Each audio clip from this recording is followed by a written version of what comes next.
Let us pray. Almighty God, we bow down before Thee in humble obedience and dependence. We pray Thee, grant us the grace to respect each other this day in all our consultations, that our deliberations today shall take place in the spirit of mutual trust, so that we as leaders shall lead our country on the path of peace and shall find solutions for issues and problems facing us. Grant us the mercy, O Lord, that we shall today also honor Thy name in all we think, do, and say. Almighty God, we pray Thee, bless our land and all its people. This all we pray in the name of Jesus Christ our Lord. Amen. Affirmation. I solemnly affirm that I will be faithful to the Republic of Namibia and its people, and I solemnly promise to uphold and defend the Constitution and laws of the Republic of Namibia to the best of my ability.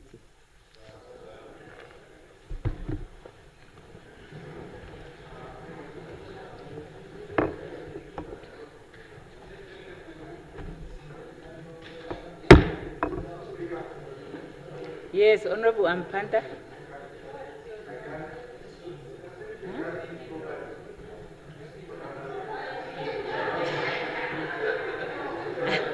You are out of order, Honorable Ampanta.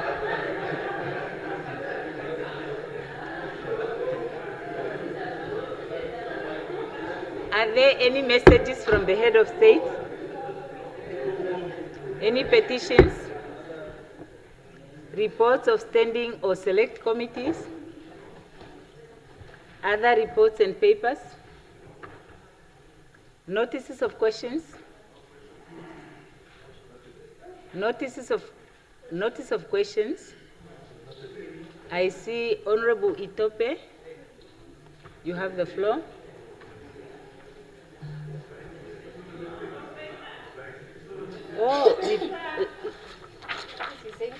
Thank you very much, Honorable Speaker. I raise to ask a question. I hereby give notice that on 10 June 2025, I shall ask the following question to Honorable Minister of Home Affairs, Immigration, Safety and Security, Honorable Rusia Ipumbu. The Karasberg West is a strategically located, but it is a resources concentrated area in southern Namibia. It's facing more challenge, especially with shortage of electricity and water scarcity. Its economy is tied to transportation with B1 highway and farming trading activity across the border with South Africa. I do recognize the effort of SWAPO party-led government, which implemented several measures to mitigate crime in Karasberg West constituency. We focus on more visible patrols, especially along the B1 highway and near informal settlement. The police station was built to mitigate crime in Noduvel, but in Ausinger we need to do more regarding generator to help when electricity outage occurs. The main crime prevention by the police are focusing on stock theft and illegal border crossing. The government has taken steps to address crime in Karasberg West, but Ausinger police station is facing several challenges, hinder the effective crime control and community safety. In light of the above, I respectfully direct the following question to Honorable Minister Rusia Ipumbu. Is the Minister aware that the Ausinger and Karasberg police station operate without a backup generator, which compromises the operation of the police officer who are experienced daily power outage? Can the Honorable Minister enlighten the House whether the Ministry will take immediate steps to provide a generator to ensure uninterrupted power supply for critical operations, including holding cell security, evidence storage, communication system, radio, computer, and lightning for nighttime patrols, and emergency? How many other police stations in Namibia face similar generator shortage? And can the minister ensure the House that the issue will receive urgent attention? I so submit, Honorable Speaker. The honorable member may now table the questions, please.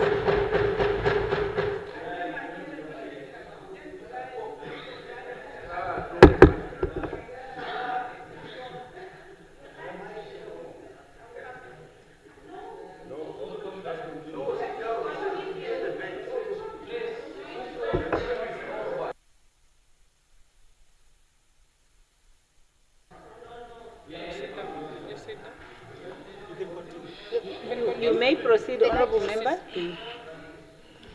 The second question, Honorable Speaker.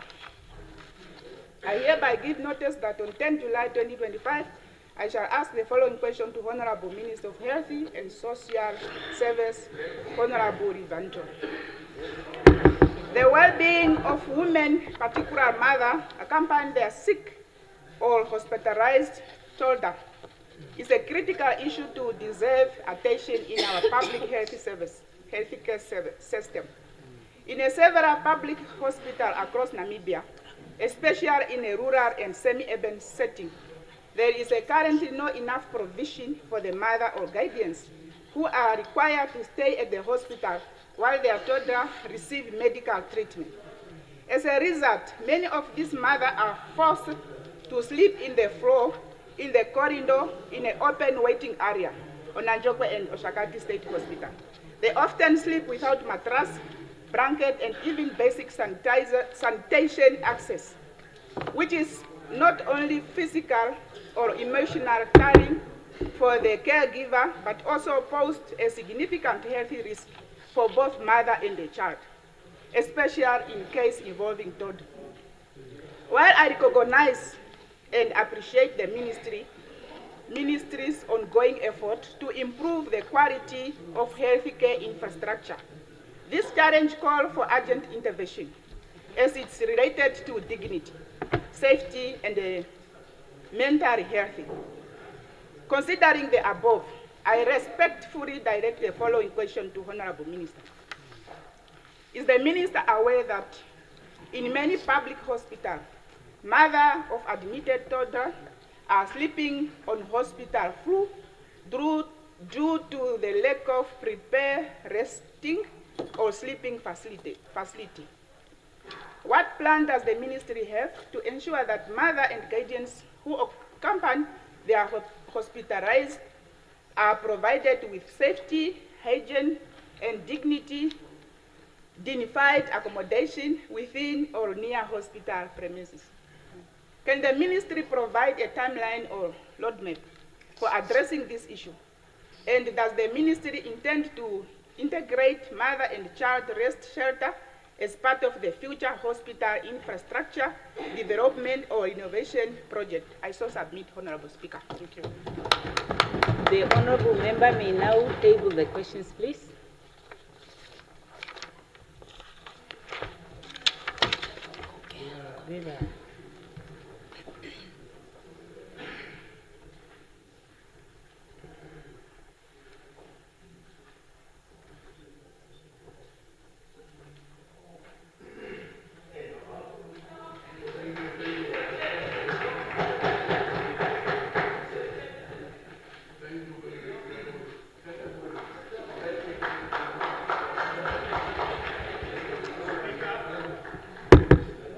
Yes. Okay, on a point of privilege. Yes, honorable member.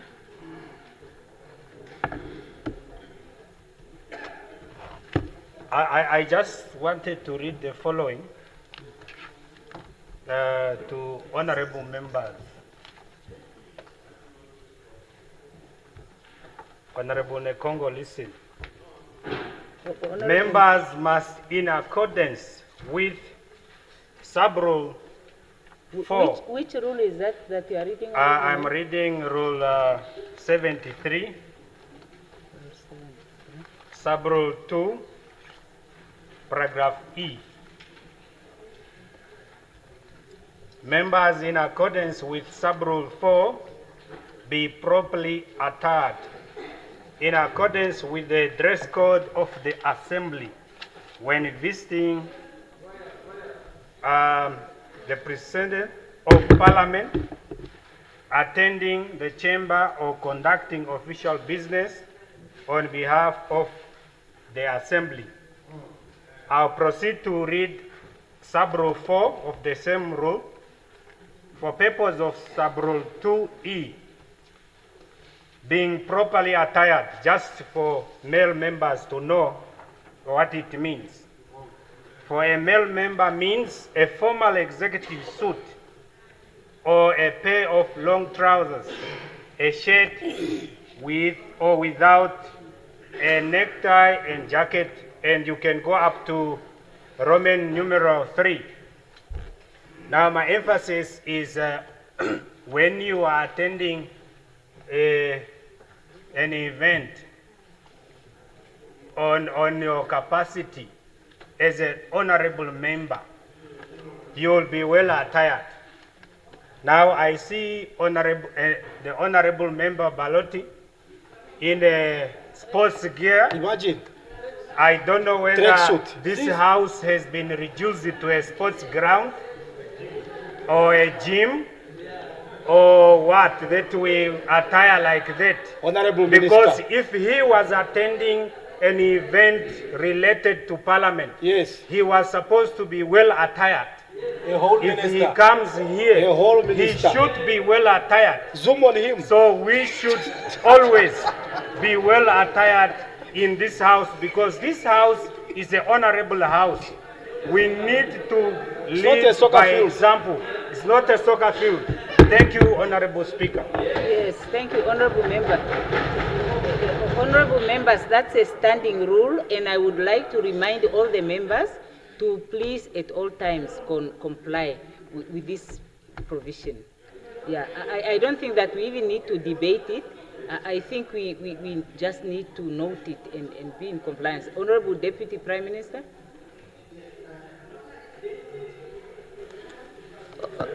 Honorable Speaker, honorable members, as the rule was read by the honorable members, it needs to be respected by all. There are times that when we have, for example, our national team playing, there is nothing wrong once off at that moment to put on their support. Yes, we understand that. There's nothing wrong with that.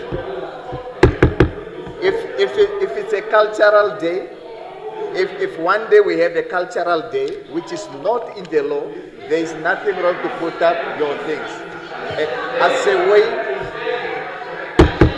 No, we will not debate that as a issue. way, As as a way of supporting a national team, a team that represents all of us. Yes, it's just a way of supporting a team, all of us. There's nothing wrong with that, Honorable Speaker, and it's once off. Yes.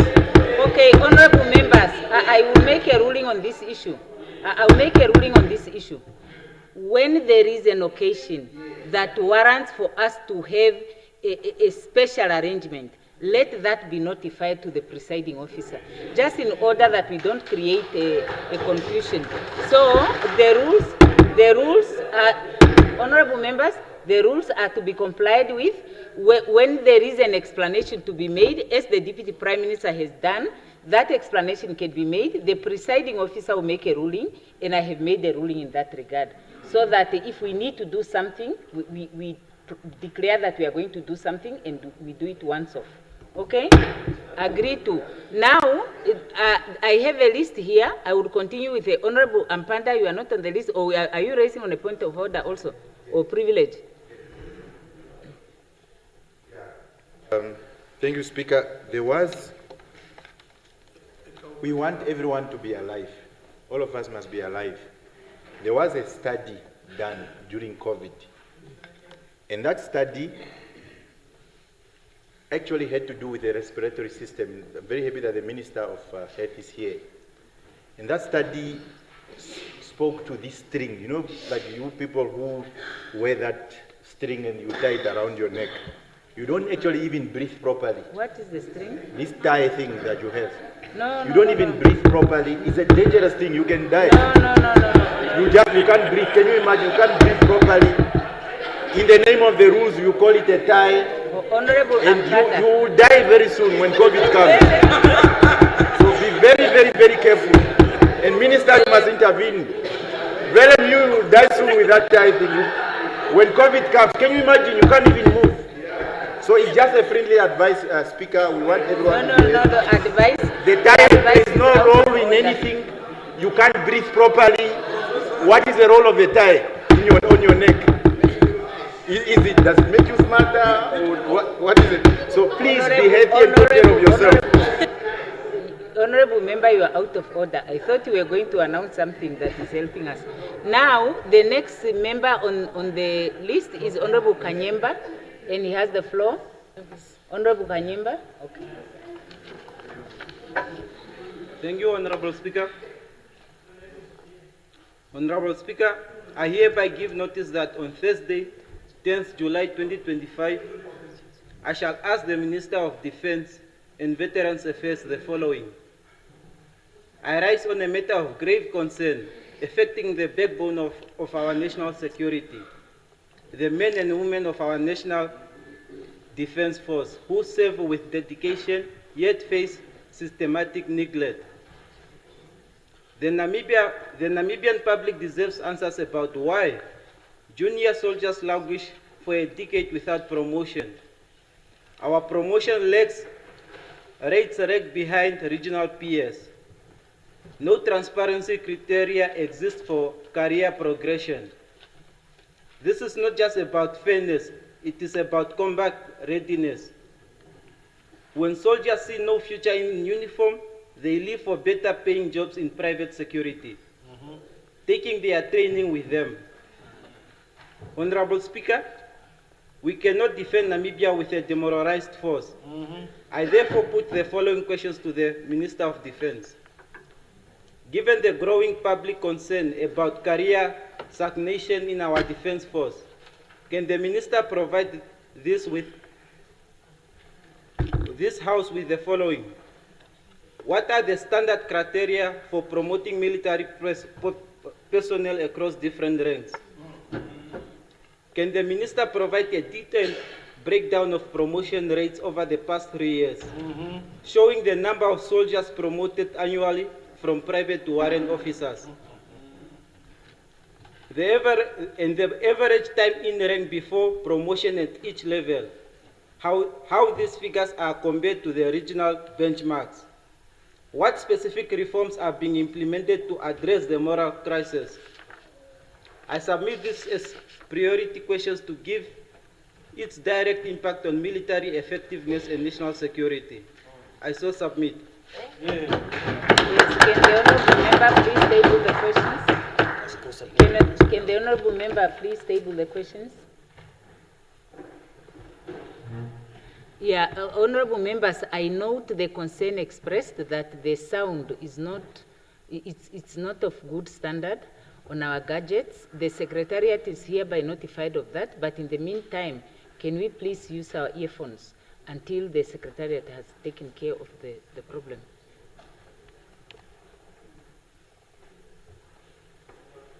I now call upon Honorable Brinkman.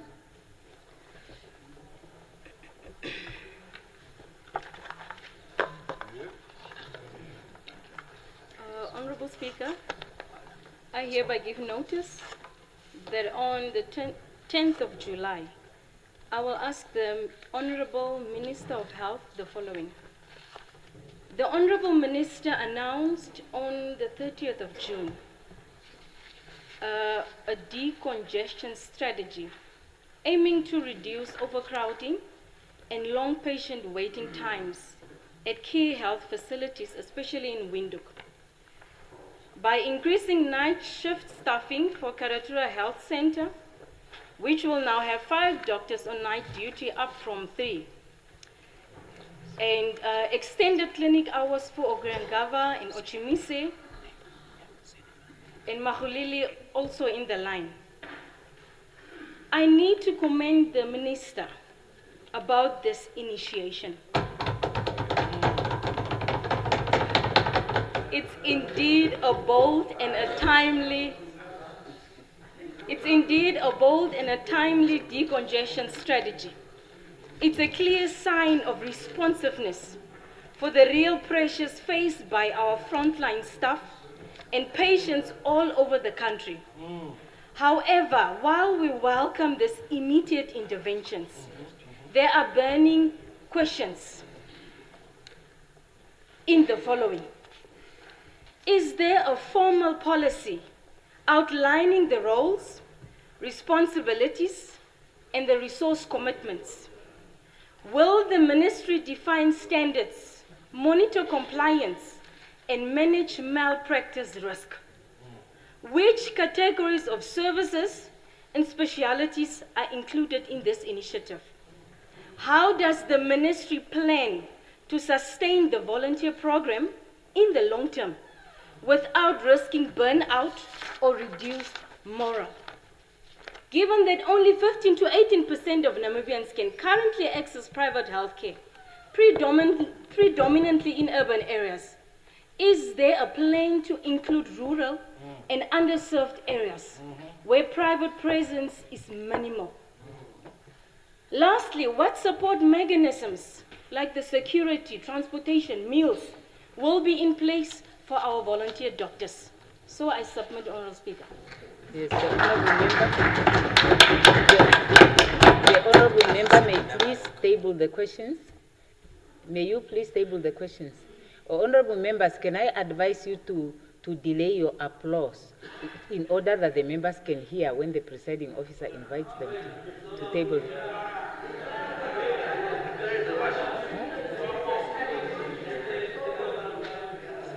Can somebody rise and explain what is going on there? So there is apparently nothing going on there. Nobody wants to explain it. Now I recognize Honorable Karonda.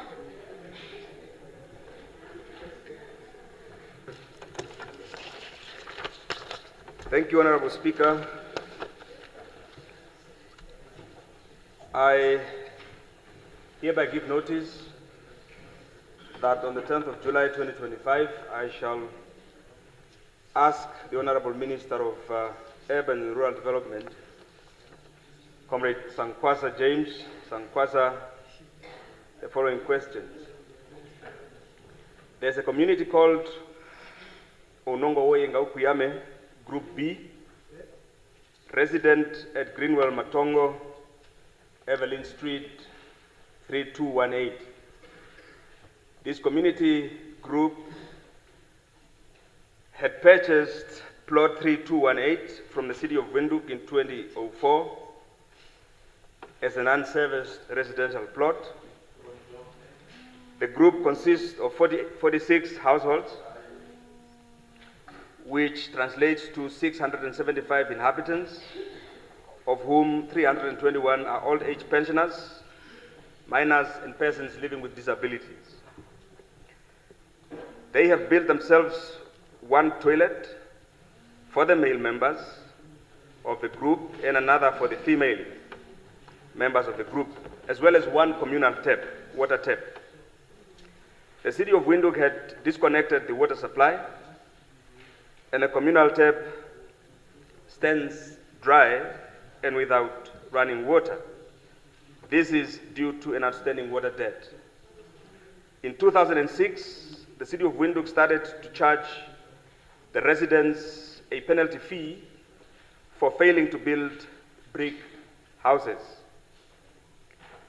Questions: is there a way your ministry can intervene and come to the rescue of this community by directing the city of Windhoek to service the plot, reconnect the supply of water, and in so doing open the possibility for the households to have water taps at their various residential places?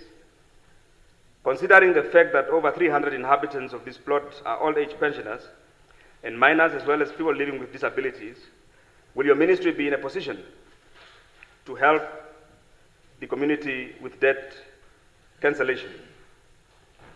Servicing of the plot will result in each household to acquire its own plot or earth number, which ultimately will leave each household with its own title deed. Is this something your ministry can assist with? I so submit, and I have a final question. This one goes to the Honorable Minister of Agriculture, Fisheries, Water and Land Reform, Honorable Ingela Mwani. Namibian land owned by foreign nationals is one way through which many dispossessed Namibians are continually deprived of a dignified living, as well as the right to benefit from what ancestrally belongs to them. 250 farms, measuring about 1.2 million hectares, are owned by foreigners. Questions: when are you going to expropriate these farms? Do you have any pending requests or applications by foreigners to acquire any form of land in Namibia, agricultural or otherwise? The ancestral land of indigenous Namibians stolen from them by white people who now are considered to be Namibians remains one of the most burning issues our struggle for freedom has not resolved. When are you going to expropriate our land in the hands of these white people? Without compensation. Yes, without compensation. Is the restoration of the dignity of black Namibians on your radar, or are you just about the maintenance of the status quo? What is fair and just compensation to you, and why does it appear as if the requirement to pay a fair and just compensation is an impediment to land reform, or is it not? Please share a comprehensive list of all land owned by foreign nationals, indicating the purpose for which the said land is owned by such foreign nationals, and the time they were granted authorization to own such land by your predecessors, and by yourself, if indeed you granted such authorization. I so submit. Thank you. Thank you. Can the honorable member please table the questions?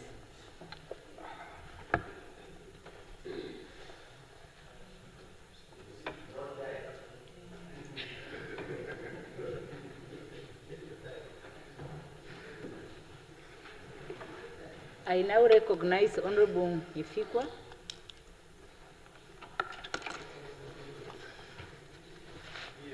Thank you, Madam Speaker. I hereby give notice that on the 10th of July 2025, I shall ask the Minister of Education, Innovation, Youth, Sports, Arts and Culture, Honorable Sanet Steenkamp, the following questions. I rise to ask on the laboratory facilities in advanced subsidiary designated secondary schools. Honorable Minister, the recent revision of our basic education curriculum led to the introduction of advanced subsidiary, replacing high level.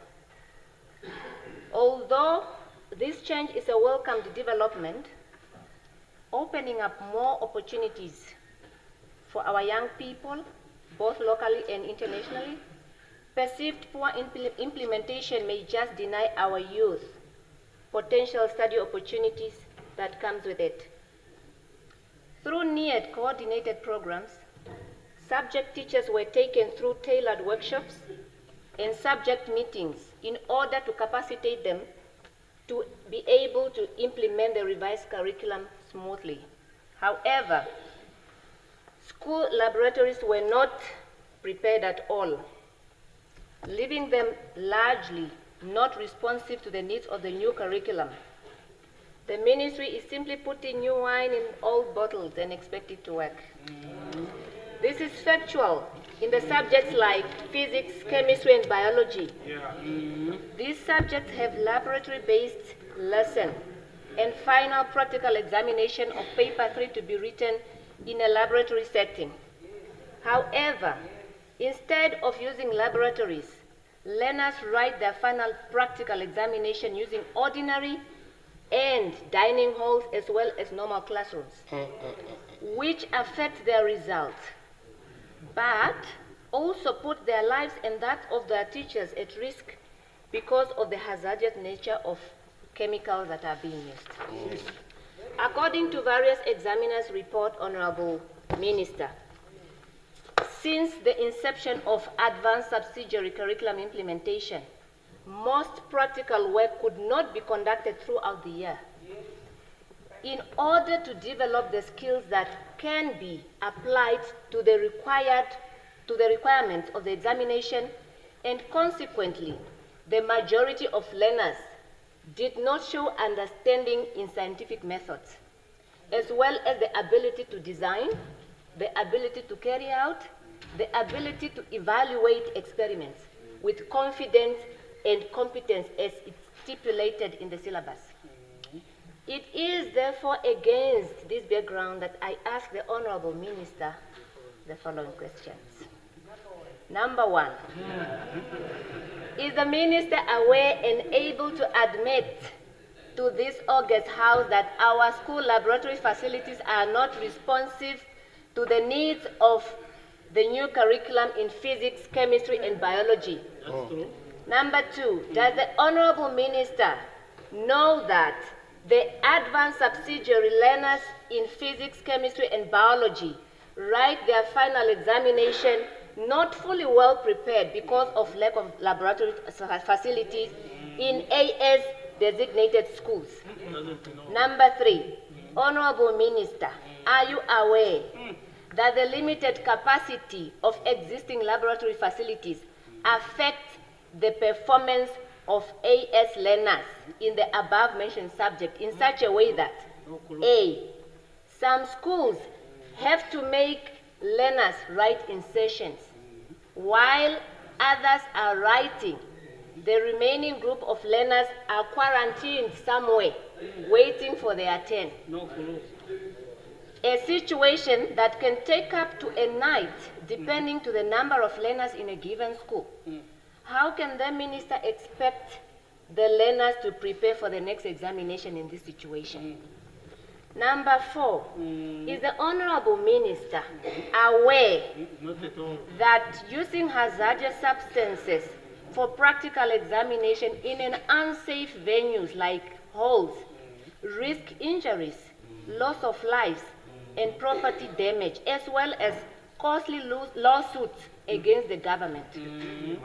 Number five, does the Honorable Minister know that at the moment it is risky for the regions to give some much more needed chemicals to the majority of our schools in fear of harming them because there are no laboratories to keep them? Number six, and the last one, what are the plans that the ministry has in place to address the critical shortage of laboratory facilities in our secondary schools and ensure that the revised curriculum is being implemented fully, as well as ensuring safety and performance of our people? I so submit.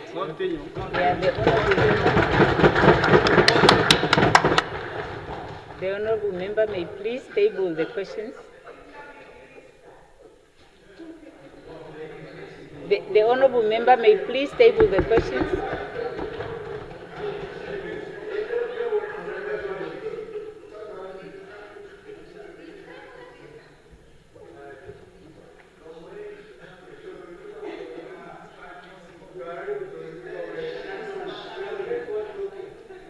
I now recognize Honourable Nashinge. Yes, you now have the floor, Honourable Member. Thank you, Speaker. Thank you very much. You are doing a little better today. Honourable Speaker, I hereby give notice that on Thursday, the 10th of July 2025, I shall ask the Honourable Minister of Home Affairs, Immigration, Safety and Security, Honourable Marano Ipumbu, the following. Can the Honourable Minister confirm or deny the existence of a well-organized syndicate within the Ministry of Home Affairs, Immigration that is allegedly involved in the illegal sale of national documents such as identity cards, work permits, and passports, an issue that has been widely reported in the media in recent years. Could the Honorable Minister provide a comprehensive update on the following, in line with, Namibia's commitment to combating corruption and upholding the rule of law? What specific investigations, internal or in collaboration with the Anti-Corruption Commission, have been initiated by the ministry since these allegations first emerged? And what are the current findings and progress of these investigations, including the number of cases referred to the Prosecutor General for prosecution? In accordance with the Anti-Corruption Act of 2003, Act number 8 of 2003, and the Public Service Act 1995, Act number 13 of 1995, how many ministry officials have been suspended or subjected to a disciplinary action or criminally charged in connection with the illegal sale of national documents over the past 5 years? And what measures are in place to ensure that all implicated individuals face appropriate legal and disciplinary consequences, including asset recovery where applicable? What systematic vulnerability, question number 4 in the last, what systematic vulnerabilities within the processes of application, verification, and issuance of national documents have been identified as contributing factors to this alleged syndicate's operation, and what concrete time-bound measures in the ministry implementing to strengthen these systems, enhancing security features of national documents, and prevent future occurrence of such fraudulent activities? I so submit, Honorable Speaker. Thank you. The Honorable Member may now table the question, please.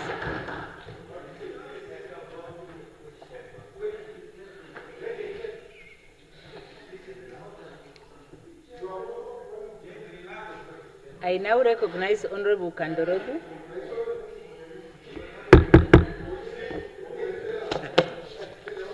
Thank you, Speaker.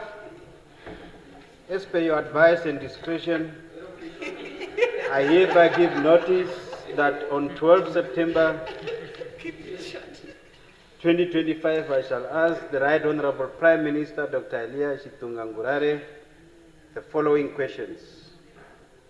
The Honorable Right Honorable Prime Minister, the Namibian Police Act of 1990, Act number 19, establishes, organizes, and administers the Namibian Police Force. It organizes, administers the Namibian Police Force. It regulates the force power, duties, and procedures for maintaining laws and order and ensuring internal security. The Act also covers the discipline, appointment, promotion, and discharge of police officers. Furthermore, the Public Office Bearers Remuneration and Benefits Commission Act 2005, Act number 3, establishes the Public Office Bearer Commission in Namibia.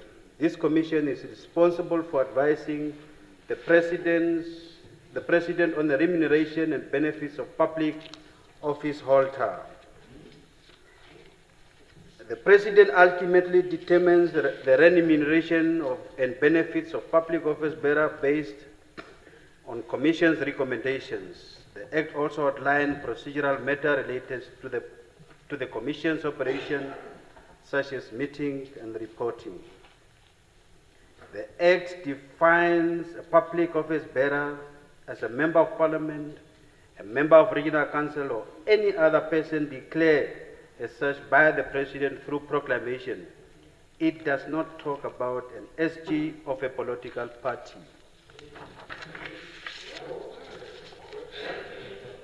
I have checked. Having said this, I have been reliably informed and personally observed that the Secretary General of the SWAPO, Honorable Sophia Shaningwa, has been accorded with the VVIP protection status without the following due process.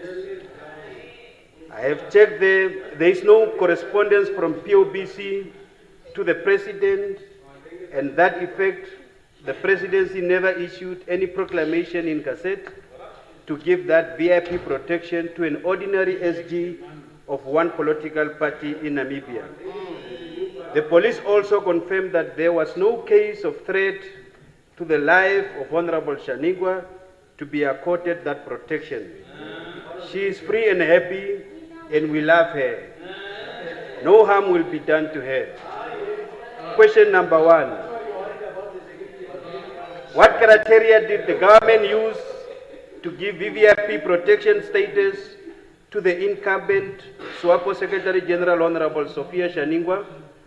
How much state money has been illegally spent from the state coffer just to protect a SWAPO SG since she was illegally accorded that status? Is this not part of gratification, which is tantamount to corruption and treason in your own ways and that of the President? When will your office instruct the Namibian police to detach the VIP status that was illegally accorded to SWAPO Secretary General, and what are the consequences to be followed to all the culprits? Finally, when will the VVIP status be accorded to all the leaders of different political parties and their SGs in Parliament and benefit related to protection? The second one. That's very good. A losing jet is flying all over. I hereby give notice that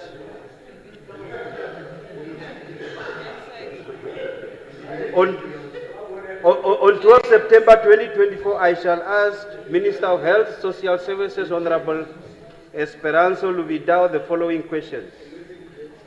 Luvi, during that is not allowed. Honorable, during COVID pandemic, the Ministry of Health and Social Services recruited approximately 949 volunteers in the... Honorable Member. I withdraw. Okay. I withdraw. Unconditionally. Very good. The Honorable Member has withdrawn unconditionally. Okay.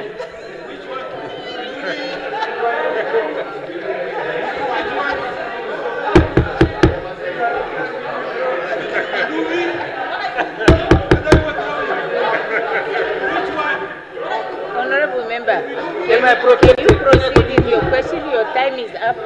Can you continue? Okay, the last one. Just, I will move to the questions. I was disturbed. You are not protecting me. Okay. Yeah. So during COVID-19 pandemic, the Ministry of Health and Social Services recruited approximately 948 volunteers in the grade 12 to grade 15 post to assist with the outbreak on a contract basis. The contract were terminated on the 30th December 2022. Upon termination of the contract, the volunteers were informed that they will be absorbed into the various positions within the ministry and will be called to be placed accordingly.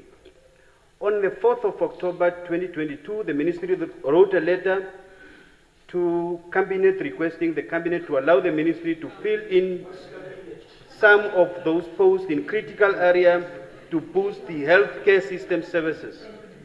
The request was for ministry to make use of internal recruitment to fill various positions.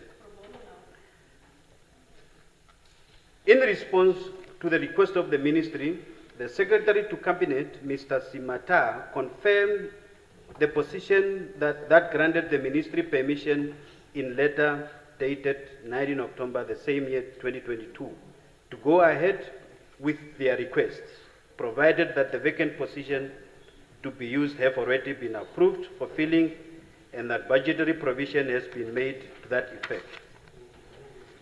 Question number 1. To the Minister, Luvidao.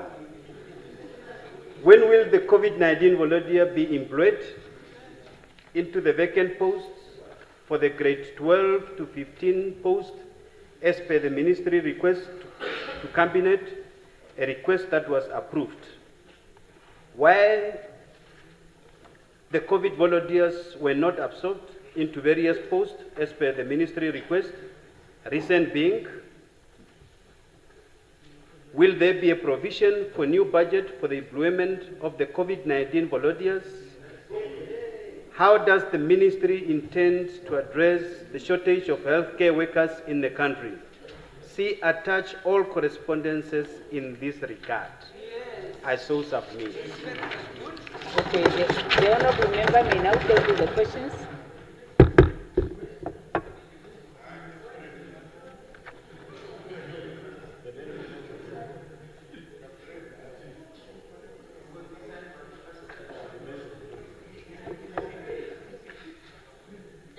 I now recognize Honorable Haitota.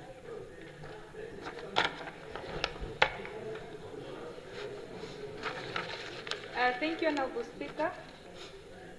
I hereby give notice on Thursday, 10th July 2025. I shall ask the Minister of Urban and Rural Development, Honorable James Sankwasa, the following questions.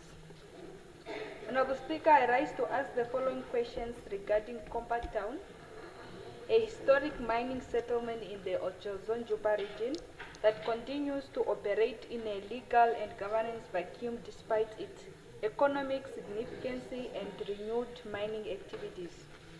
While comparable mining towns such as Oranjemund, Arandes, Roshpina, and Tsumeb have received formal town or local authority status, Combat has not. The town remains underserviced and largely unregulated, raising serious concerns about public accountability, equitable development, and access to basic services. Of particular concern are reports that private individuals are collecting funds from the residents and businesses in Combat Town without any visible legal basis or public audit mechanism. Despite these collections, there is no clear evidence of reinvestment into essential service or infrastructure improvements. I therefore ask the Honorable Minister the following question. Number one, what is the official legal and governance status of Combat Town? Has it been considered for proclamation as a town or a village council? If not, what are the constraints? Second, who owns the land and infrastructure in Combat Town? And under what legal basis are private individuals or entities permitted to collect Honorable funds from members, the resident Honorable, businesses? yeah, one moment, Honorable Member.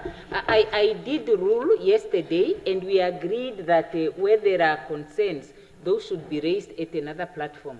But for now, my interpretation is that when a member is on the floor asking a question, let's allow the person to finish asking a question.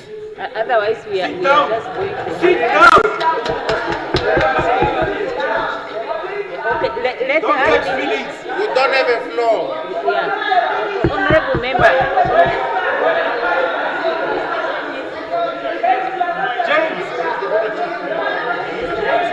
I can't hear you. Don't give him that. Don't give him that. Sit down. Okay. We are seeking Okay. information. Honorable member, can I say something? Sit down, James. Sit down. Honorable, I'll give you the floor. I'll give you the floor. Let her just finish. Yeah.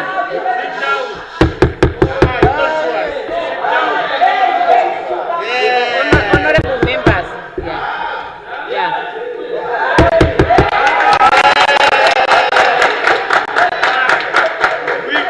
Honorable members. You are weak. In terms of the rule, the presiding officer can call on a member by their name if they refuse to disregard the presiding officer. So can we please hear each other's out? So Honorable Haitota will take the floor. The ruling for now is that when a member is asking a question, let the member finish asking a question, and then the other member can rise on another point, you know, so that we don't become too disruptive. And yes, Honorable Haitota. Thank you, Speaker. I'm going to start over from question 1.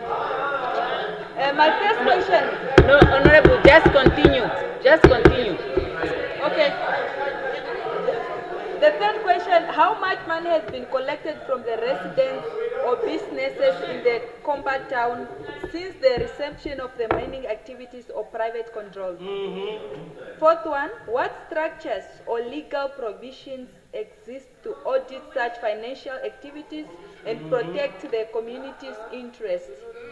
Second last, why has combat not been declared a town or a local authority despite its historical relevancy and current economic activity?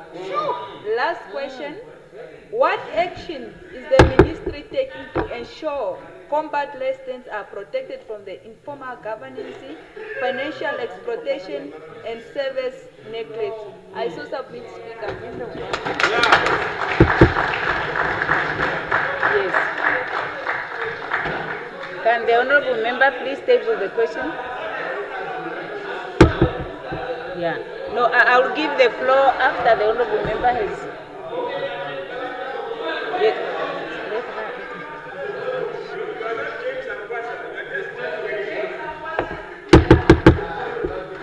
Okay. I now give the floor to Honorable Werikwa. On what point are you rising, honorable member?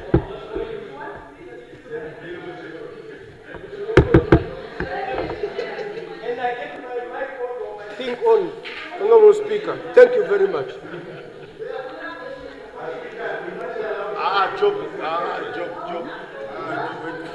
Speaker, the floor is mine and my time is moving. There are forces that are trying to disrupt the goodwill of myself. Okay, honorable member, as a God-fearing man, I stand up in this August House, Honorable Speaker, according you full respect. However, I must say, Honorable Speaker, sometimes it's actually a depressing. That one. I'm standing up on a point of privilege. In my point of privilege, Honorable Speaker, I have learned that this house is an honorable house where we must state facts. Now, in absentia of a person having experience of what governance is, doesn't mean that nothing has been done, and of course, misinformation ought to be allowed as a norm. That misinformation somehow had to be corrected. Honorable Speaker, yesterday, you indicated to say that allow a person to post a question. When you want to correct, you can correct after that. And I think I'm doing exactly that because I'm actually a law-abiding citizen. Honorable Speaker, the question is posted, but however I have noticed, when I rise here, I'm rising on a point of privilege whereby I have the right also. The honorable member, honorable speaker, is putting a question that is saying Combat is a town, and Combat is not a town. Combat was declared a settlement in 2006. Number two, the member is posting a question to the minister. Combat is actually being governed by the regional council. This honorable member is living in a mythical world of conspiracy, misinformation, and as a result, they have no clue what combat is. So they think of desktop analysis and actually shadow minister to be dealt with. I say submit that the question needs to be reposted with factual information, Honorable Speaker. Honorable Speaker, can I be protected? Yeah, can I be protected? Yes. Can you conclude, Honorable? Thank you very much, and I want to actually say yes. There is light in the shadow, and the light will never be different. Thank you. Is the honorable member rising on a point of privilege? Yeah. Okay. Each person who is rising on a point of other than the questions, because I have a list, I am going to give 1 minute. Honorable member, you may please proceed. Can we just listen to one another, please?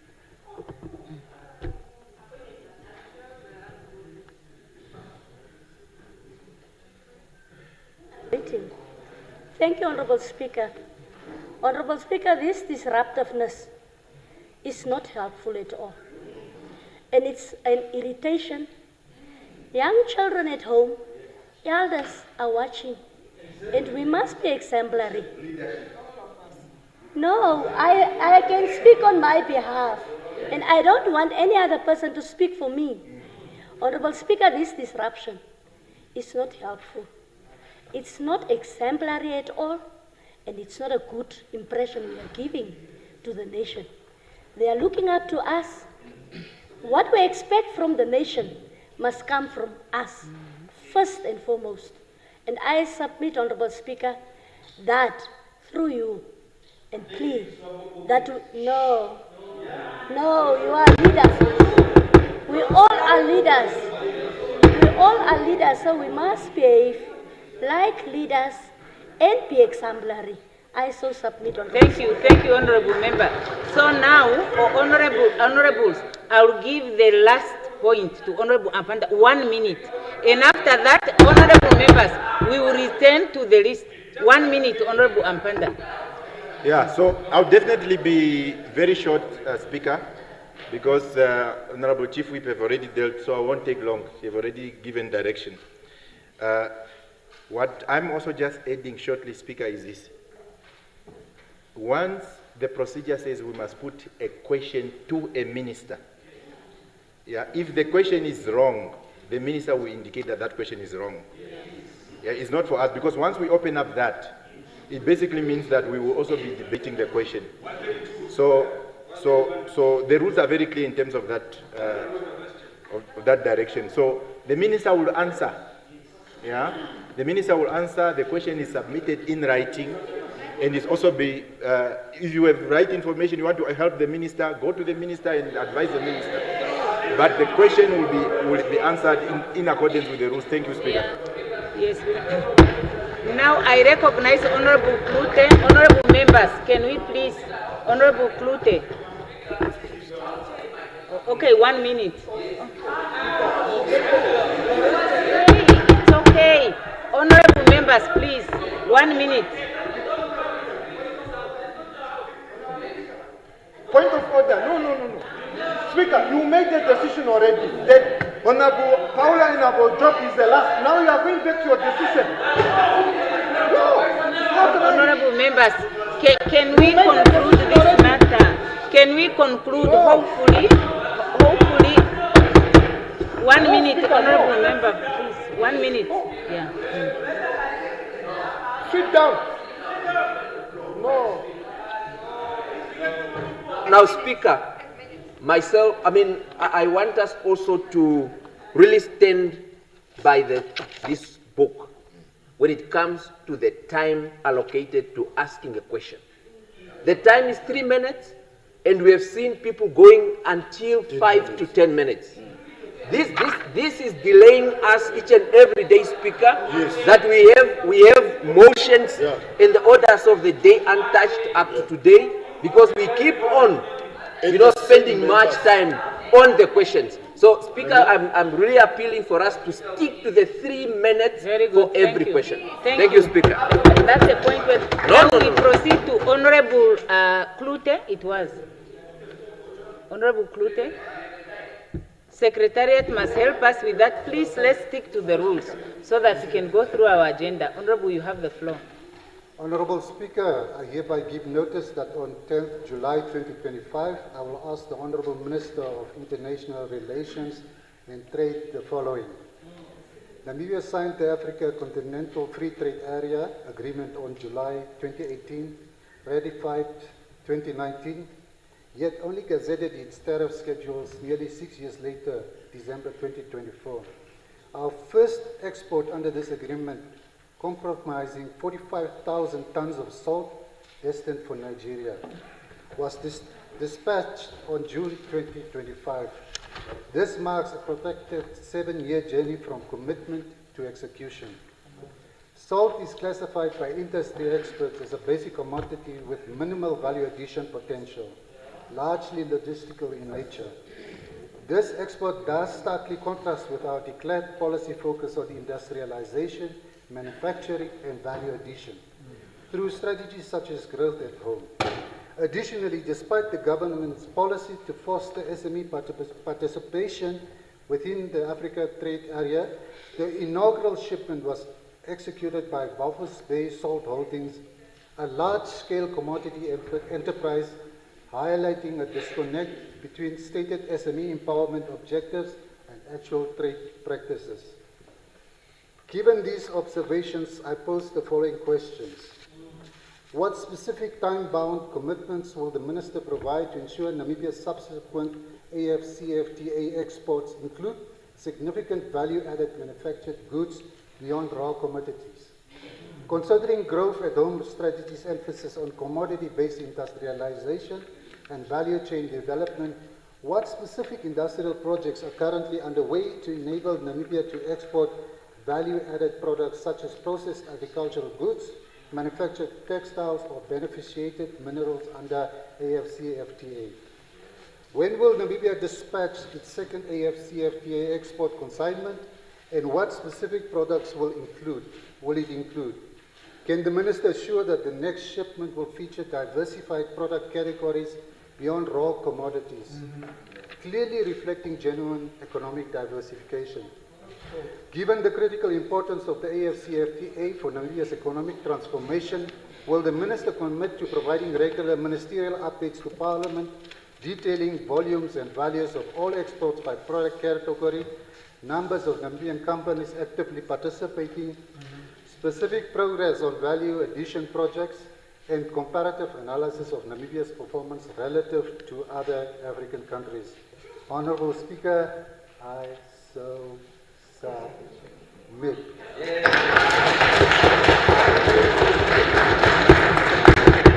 The honourable member may please now table the questions.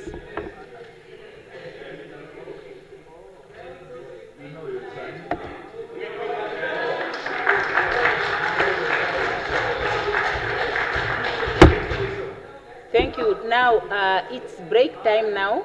I suggest that we rise until 16 hours.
and this issue that ministers are facing.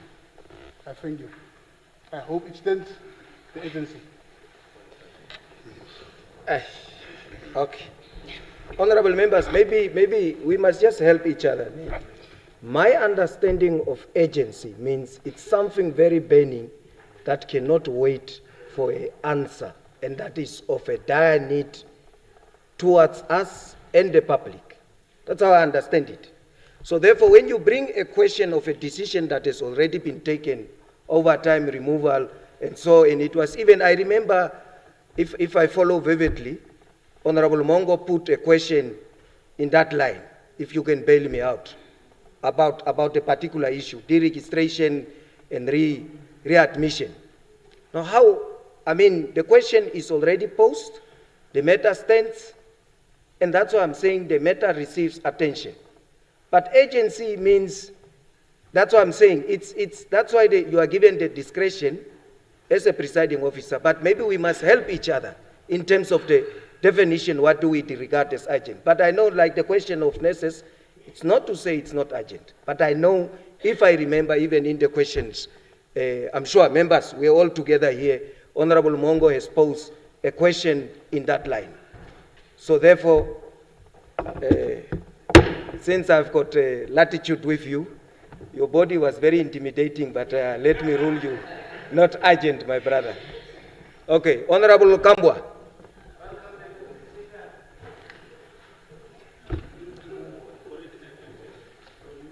Thank you, Honorable Deputy Speaker.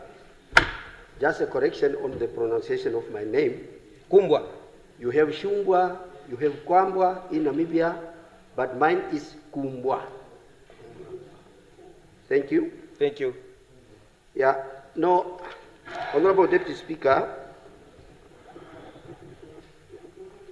it seems that maybe to your judgment that the question I'm asking is not of urgent, but, and it is as follows. We have Windhoek, that we call as a city. Before I came to Parliament, I think 2-3 years ago, I could not see the road marks visibly when we drive. So, and I think it has a purpose. Road marks have a purpose in the prevention of accidents, especially for visitors and the new members who are coming to the city. Now, the question will go to the Honorable Minister, my elder brother, Sankwasa, for Murt. When I went to Swakop, I could see the road marks visibly in the town. And in Windhoek, I hardly see this. Now my question is, how regular are these road marks is repaired so that it is visible to everybody when they are driving? And as a matter of agency, I think the minister needs also to have an intervention with Windhoek municipality to see how can we get right this thing, because it's not a good thing. You know, taxi driver, how they drive in the absence of these visible road marks. It's a chaos sometimes in town. Thank you.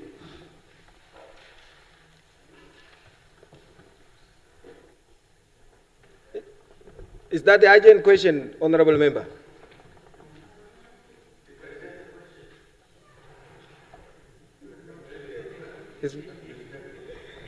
No, I'm asking, is that the urgent question to you, so that I can make a ruling? It is urgent because road marks is made for a daily basis usage. You cannot avoid it any second. It must be visible.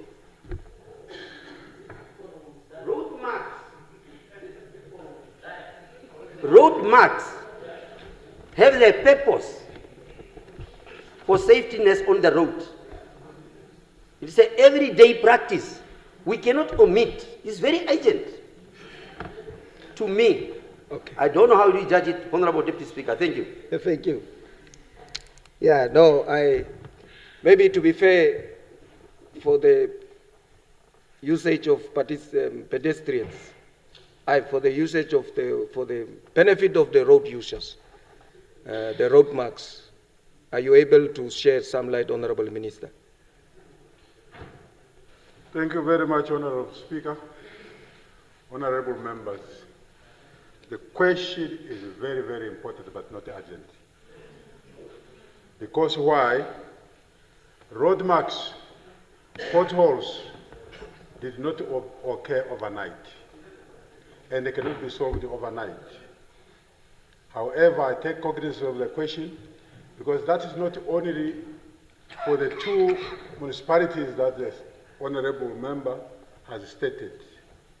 And I'm glad that the honorable member has observed that local authorities in this country, both those that are under the opposition ruling party, are equally the same damaged. Thank you. Honorable Ampanda.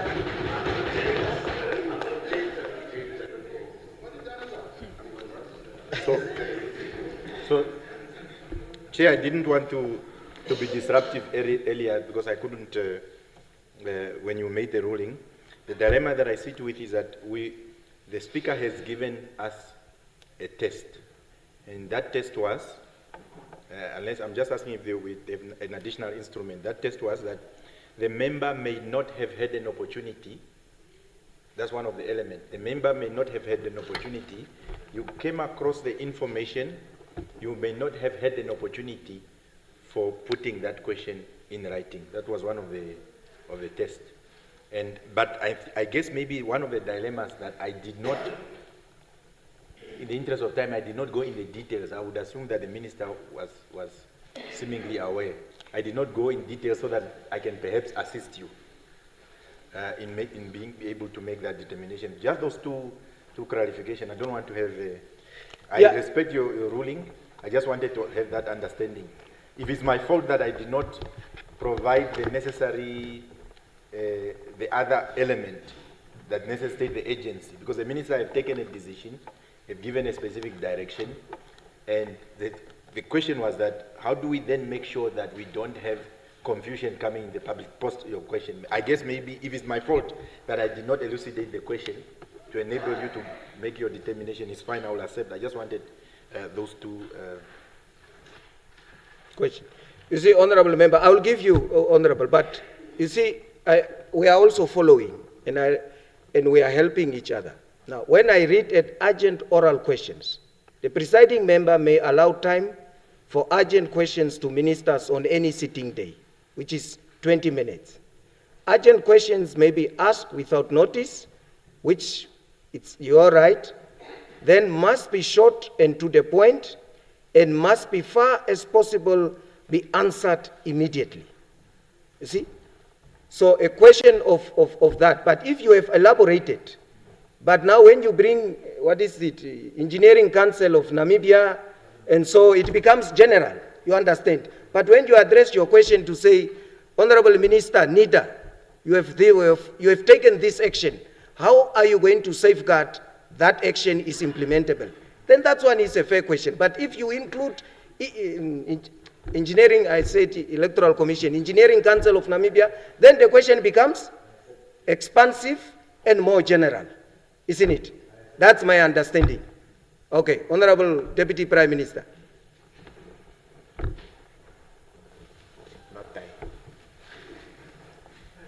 Thank you, Honorable Deputy Speaker. Thank you, Honorable Ampanda, for the question. Of course, in short, I can say there won't be, I don't think there will be any challenges following the decisions we have taken as to regard to the leadership of NIDA. But I can also equally use this opportunity to inform the House that I'm preparing a ministerial statement where hopefully I will have a slot tomorrow. I will have time tomorrow to present it tomorrow to give more details on the confusion that is there between NIDA and the people, our people, or the clients of NIDA. Currently now, using this time, let me announce by saying there is nothing called NDC or what? It was NDC or DC what? ODC or ODC. The new entity now is NIDA. You will find people with agreement saying and not want to adhere to the current leadership of NIDA, saying no, they signed those agreements when the entity was NTTC. You can't argue that way. You can't argue by saying no, I have certain agreement with a country which is Namibia now, when it was called, or before independence, when it was Southwest Africa. And you can't tell the leadership today and say the current leadership in Namibia have no right over me because those agreement was not ended when Namibia was Namibia. It was ended when Namibia was Southern Africa, Namibia. And you can also argue by saying we cannot implement, there are companies and clients that don't want even to pay NIDA currently when it comes to their properties. Arguing, saying that the agreement they ended was with NDC. And NIDA is a new thing, so they have no agreement. You can't equally argue by saying, currently now in our country, we have Act that read 1976 or 1988, 1928, but those acts are still in force, but they were signed when they were signed before independence, when the country was called Southwest Africa. But currently now, because the country is independent, so everything after the declaration that the institution is now NIDA, everything that used to be NDC or ODC, it's now NIDA. There's nothing like NDC, there's nothing like ODC. So having said that, I really appreciate for that question. It has given me the opportunity to also inform the nation to that. But I will come up with a ministerial statement tomorrow. Thank you so much. Thank you. Honorable Mouton. Honorable Deputy Chairperson. Just a quick clarity that I want in terms of urgent oral questions. Does a strike constitute urgent oral question? So if there's an ongoing strike and you want to ask a question to the minister with regarding to that, does that constitute an urgent oral question? Let's cross the bridge.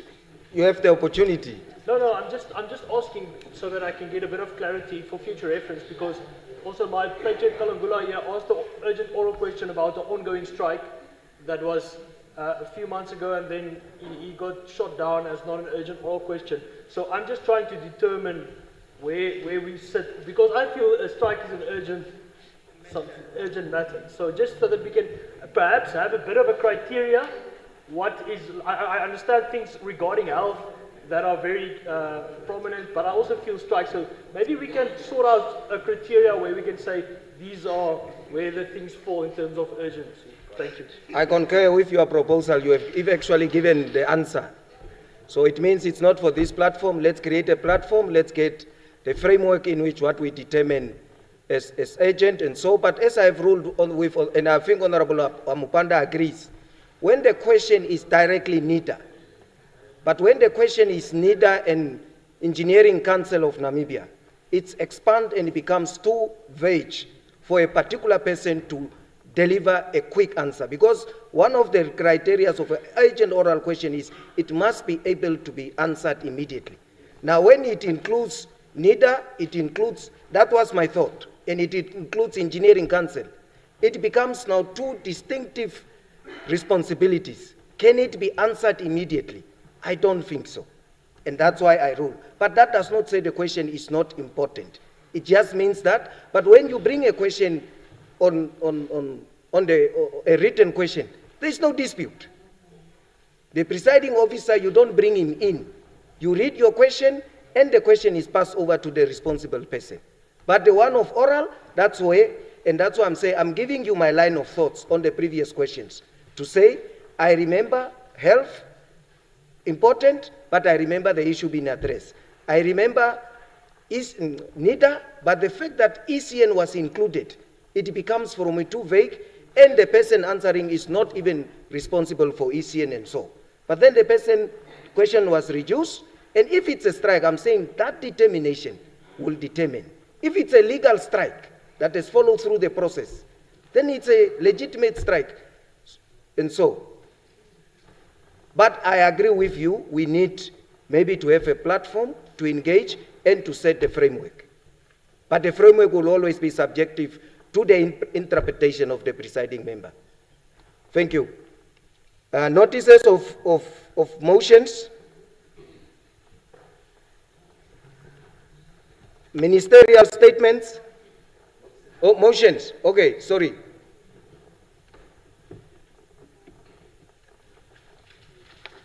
Honorable Deputy Speaker, I hereby give notice that on Tuesday, 9 September 2025, I shall move that the House discuss the following: that this House deliberate on the urgent need to invest and strengthen Namibia's manufacturing sector. Without a robust manufacturing base, our country continues to export raw materials, outsource jobs to other nations, and remain economically dependent on foreign markets. This leads to external control over our economy cycle and a loss of opportunities for local value addition. The manufacturing sector transforms raw materials into finished goods and create avenues for sustainable and decent employment for Namibians.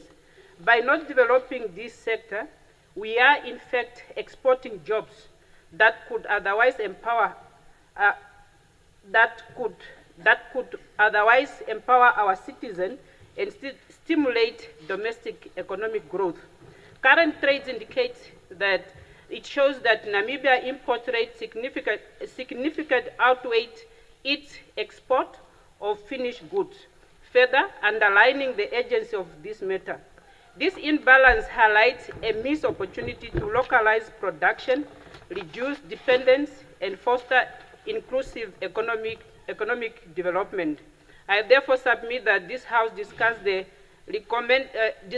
recommend actionable solutions to promote investment in the manufacturing sector as a means of job creation, poverty eradication, and long-term economical resilience.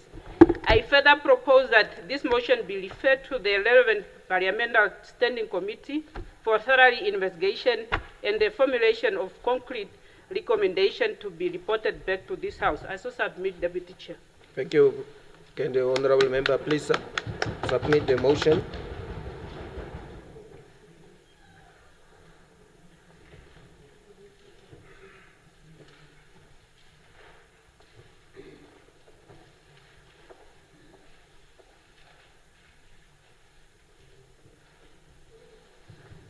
Any other motion? Thank you. Ministerial statements. I recognize Honorable Dino.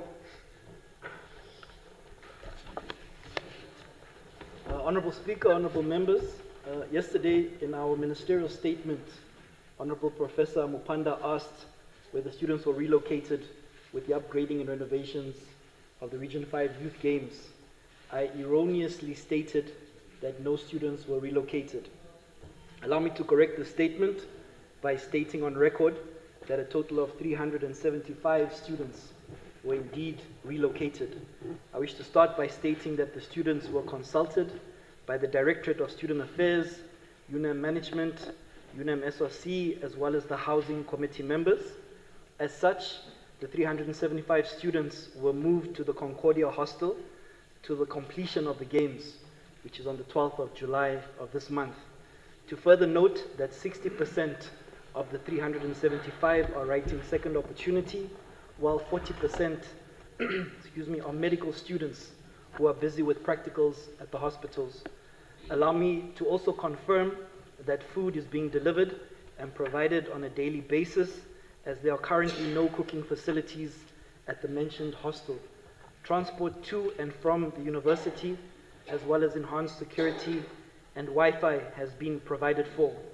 Lastly, it is important to note that not one student was forcefully removed, I am reliably informed that this was a collective decision after consultation. I'm also reliably informed that a large number of the relocated students volunteered to actually assist during the Region 5 activities. I so submit. Thank you. Thank you.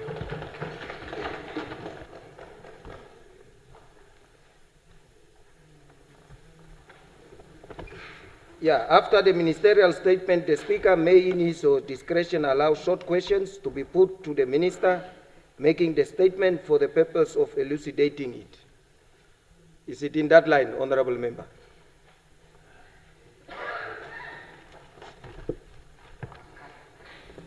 Yeah, no, thank you very much, Speaker. It's really just to appreciate the retraction and more information in this proper context, because the response was, the ministerial statement was on the basis of the answer that was given to, I left with that impression.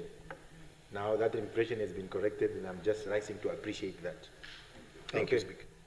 And also appreciate the character of the member. Very rare that a man will come. He would have waited for you to correct. Okay. Thank you. That brings us now. Reports of the committee. Not yet. Oh. Question. Okay. Yeah, thank you, Chair. Yeah, just a question to the Minister on the statement. I think because yesterday we did not finish our questions, so I just hope maybe also in the same vein, in terms of the event that's being hosted, how, because we want to make sure that the event runs smoothly and that the country has shows up to the events as planned. So I just want to find out how do we get those spectators there? How do we incentivize them to be at the stadium at all games? And also, how do we safety and security, all those issues? Just a matter of, yeah, how do we get there, and also the transportation of our public members to those venues, please. Thank you, Honourable Minister. Yeah, and how do you get the tricks as well? Yeah. No, thank you very much, Honourable Member. I will choose my words carefully about our advertising mediums today, but I can confirm that the torchbearer event took place in all 14 regions, and the idea behind that was to create awareness in all the regions, but equally we have, I can confirm that there's radio, there's print media, there's social media that has been utilized as the marketing tool. There was a question yesterday regarding local artists. There's a song that was created for the games. There are 5 Namibian artists that created that song. Unfortunately, our honourable member, that is also a musician, was not on that song, but perhaps for future songs. But I think the question around how do we transport spectators to the facilities is a very valid question. And I can't give an answer at this point, but I think I'll take that back and I'll engage with the local organizing committee. Possibly there are already measures in place, but I think that's valid feedback to inquire how we can bring more people to Venita Stadium in Swakop, as well as to the Independence and Hagi Geingob Stadium in Olympia. I hope that's answered the question. Thank you. Thank you very much. Okay, the other one is offline, so I think that brings us to the orders of the day.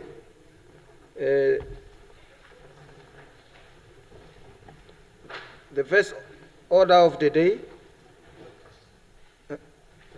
the first notice is the motion, is the one by the Honourable Minister of Urban and Rural Development. Does the Minister move that the bill now be introduced?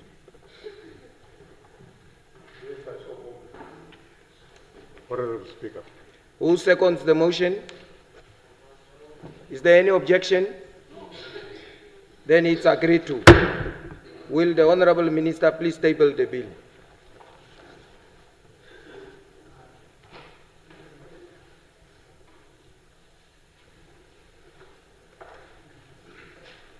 The Secretary will now read the bill for the first time. The Regional Council Councils Amendment Bill. Does the Honorable Minister of Urban and Rural Development move that the bill now be read a second time?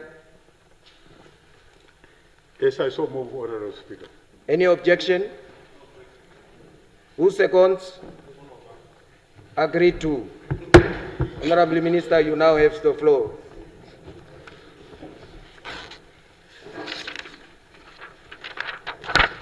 Honorable Speaker,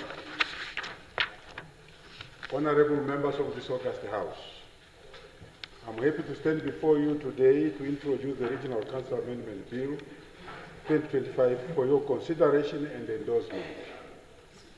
First and foremost, we are thankful to all stakeholders who contributed and played a role in one or the other during the process of development and finalization of this important bill before us this afternoon. I would like to acknowledge the role played by the regional councils themselves and some ministries, offices and agencies at the inception of the Regional Council Amendment Bill. During the process of developing the bill, which is before this August House today, several key stakeholders were consulted and made their valuable contributions to this piece of legislation. In this respect, I wish to acknowledge the following institutions: the Ministry of Justice, in particular the Legislative Drafting Department, the Office of the Attorney General, the Regional Councils, and the Association of Regional Councils, commonly shortened AG. Honorable Speaker, honorable members, I would also like to thank my Deputy Minister and my predecessor, as well as the technical staff of my ministry under the leadership of the Executive Director, who worked tirelessly to ensure the realization of this bill.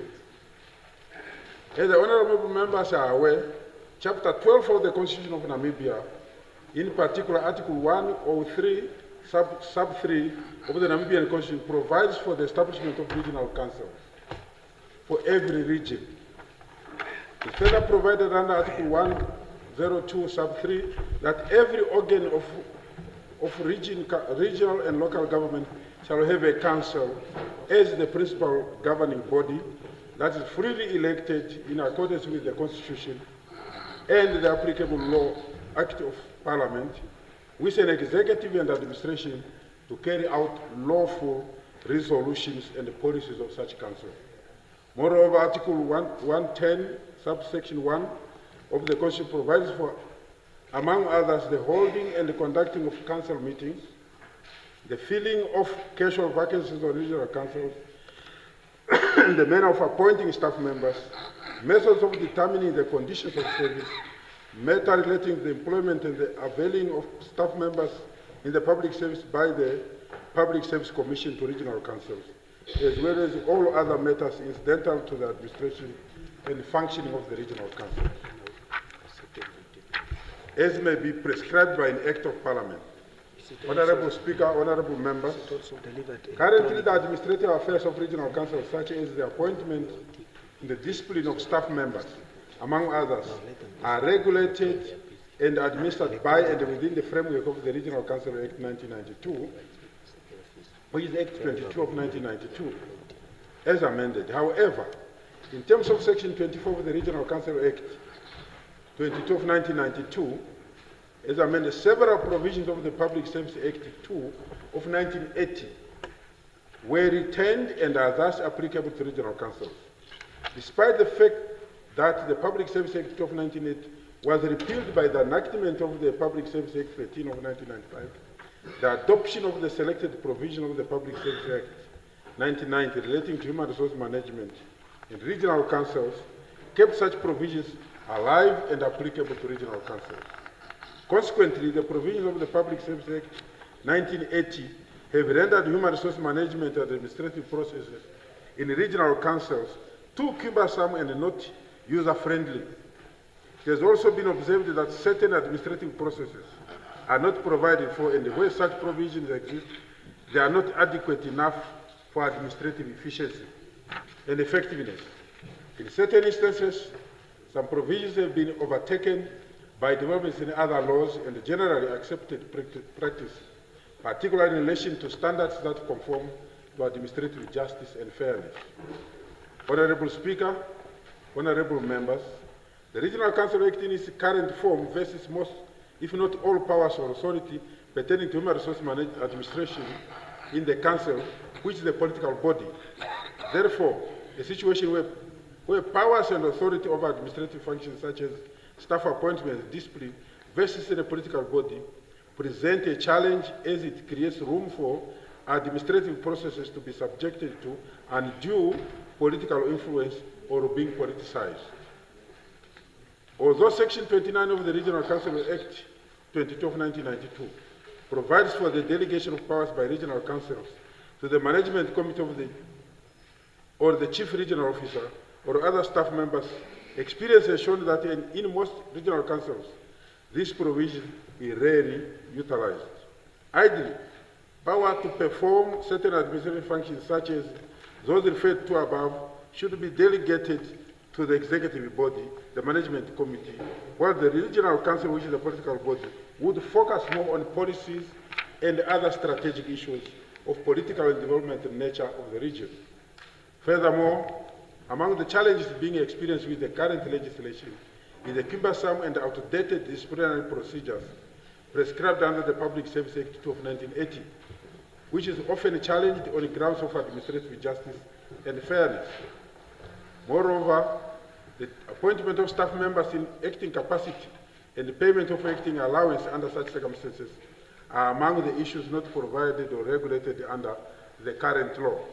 Equally, and of serious concern, the appointment in acting capacity when the position of CRO is vacant needs to be clearly regulated in the law to prevent the current anomalies where junior staff members are preferred and appointed to act in such positions, overlooking eligible senior managers, which often result in senior managers reporting to junior staff members, creating a conflict. The aforecited issues, among others, are negatively affecting the administrative efficiency and effectiveness of regional councils. Hence, the need to amend the Regional Councils Act with due consideration to the provisions of Article 110 of the Namibian Constitution. Therefore, the proposed amendments seek to address the challenges being experienced under the current law in order to vest the powers to perform some administrative functions in an executive body or the regional council executive functionaries rather than a political body, while retaining the power or authority to appoint staff members within the regional council on the recommendation of the Public Service Commission. It also seeks to introduce improvement in administrative procedures with a view to promote effectiveness and efficiency in regional council governance system. Honorable Speaker, honorable members, in the same vein, in terms of Section 28 of the Regional Council Act, regional councils are specifically mandated to plan and develop the region for which they were created in terms of the physical, social, and economic characteristics. In addition to the above, and for the purpose of effective coordination of planning and development in the regions, the decentralization policy of 1997 provides for the establishment of development committees, namely the Regional Development Coordination Committee, RDCC, Constituency Development Committee, and Settlement Development Committee. These committees have been established and are functional in all regions. Honorable Speaker, in summary, Honorable Speaker, the amendment bill offers, among others, the following benefits. One, it will provide for matters incidental to the Constitution and functioning of the Boundaries and Delimitation Commission. It will promote operational efficiency and effectiveness in human resource management and administration of regional councils. It will promote good governance.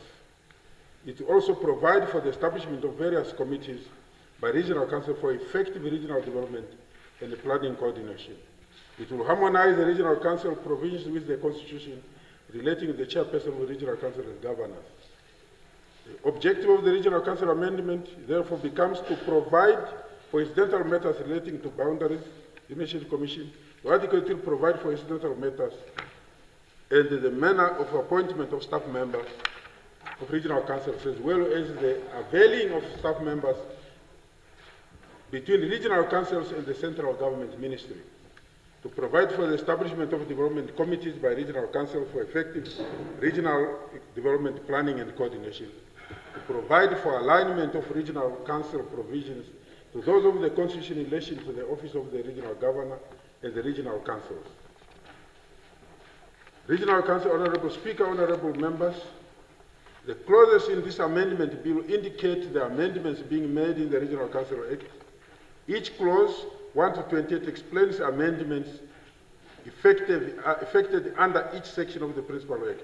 Clause 1, Honorable Speaker, of the bill provide for definition of various terms and concepts used in the Act. Clause 2 and 3 provide for amendments in respect of the appointment of commissioners of the Boundaries and Delimitation Commission, report of the Commission to the President, the term of office of the commissioners of the Commission, vacation of office and the filling of vacancies, payment of allowances to commissioners of the Commission, meetings of the Commission and the committee of the Commission. Clause 4 deals with the substitute section 8 of the Principal Act, which deals with the period of office of members of the Regional Council in order to provide that such members shall remain in office until the new members have made and subscribed the oath of office and assumed duties. Honorable Speaker, Clause 5 of the proposed amendment of the Regional Council, current Regional Council, is by the addition of a new provision for the incidental matters on the Code of Conduct for members of the Regional Council, referred to in subsection 3 of the Principal Act. Clause 6, under this clause, the bill provides for the substitution of section 10 of the Principal Act that deals with vacation of office by members of the Regional Council and the filling of casual vacancies in order to include additional provision on which a member of a Regional Council must vacate office, and to insert new subsections that provide for the minister's power to suspend and remove from office a member of a Regional Council.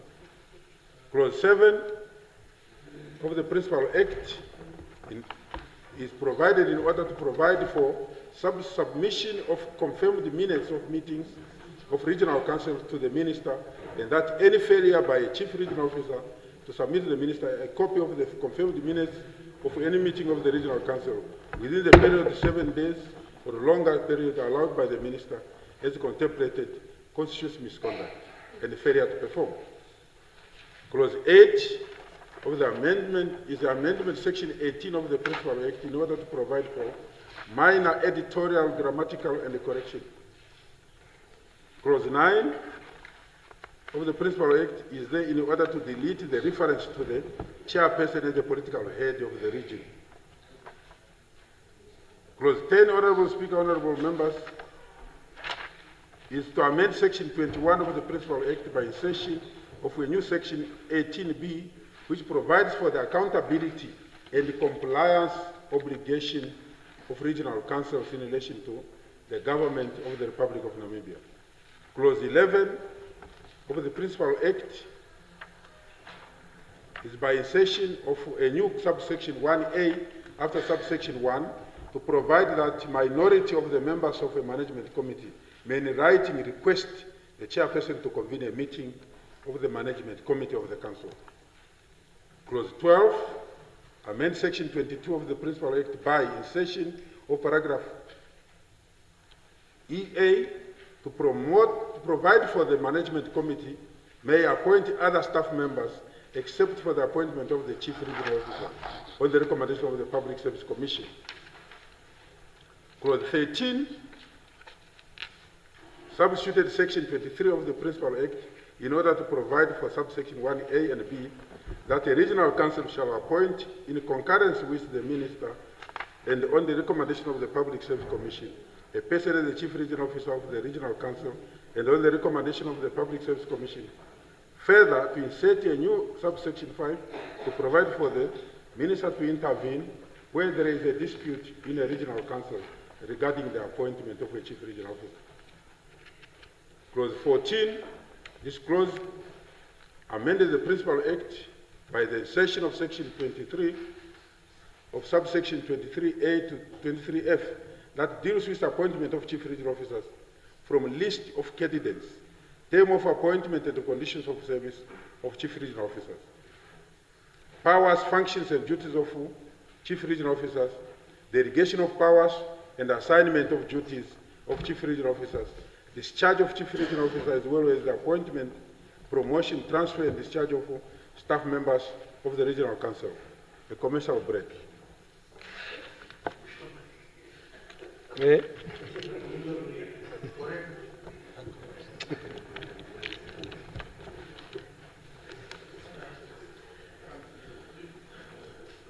Clause 15, this clause repealed section 24 and 10A of the Principal Act, which retained the provisions of Public Service Act 2 of 1980.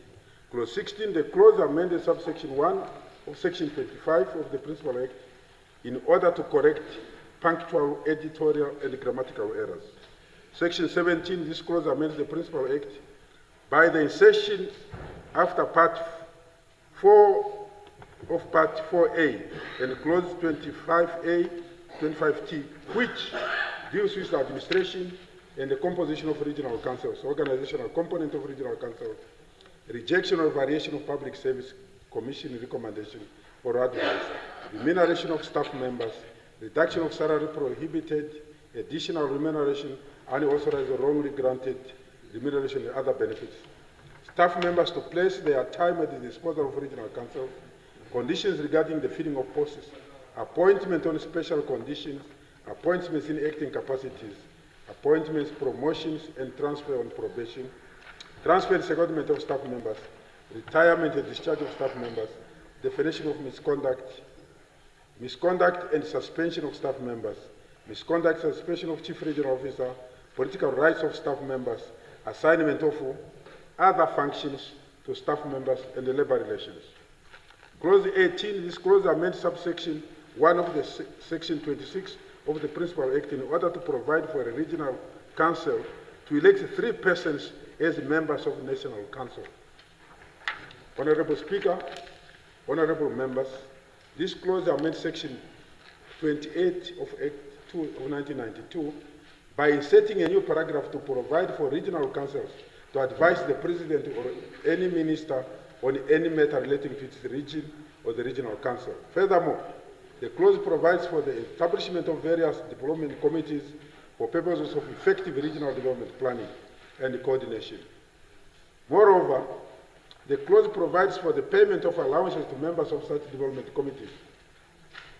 Clause 20, this clause amends section 29 of the Principal Act in order to correct a reference to the Chief Executive Officer to actually read Chief Regional Officer.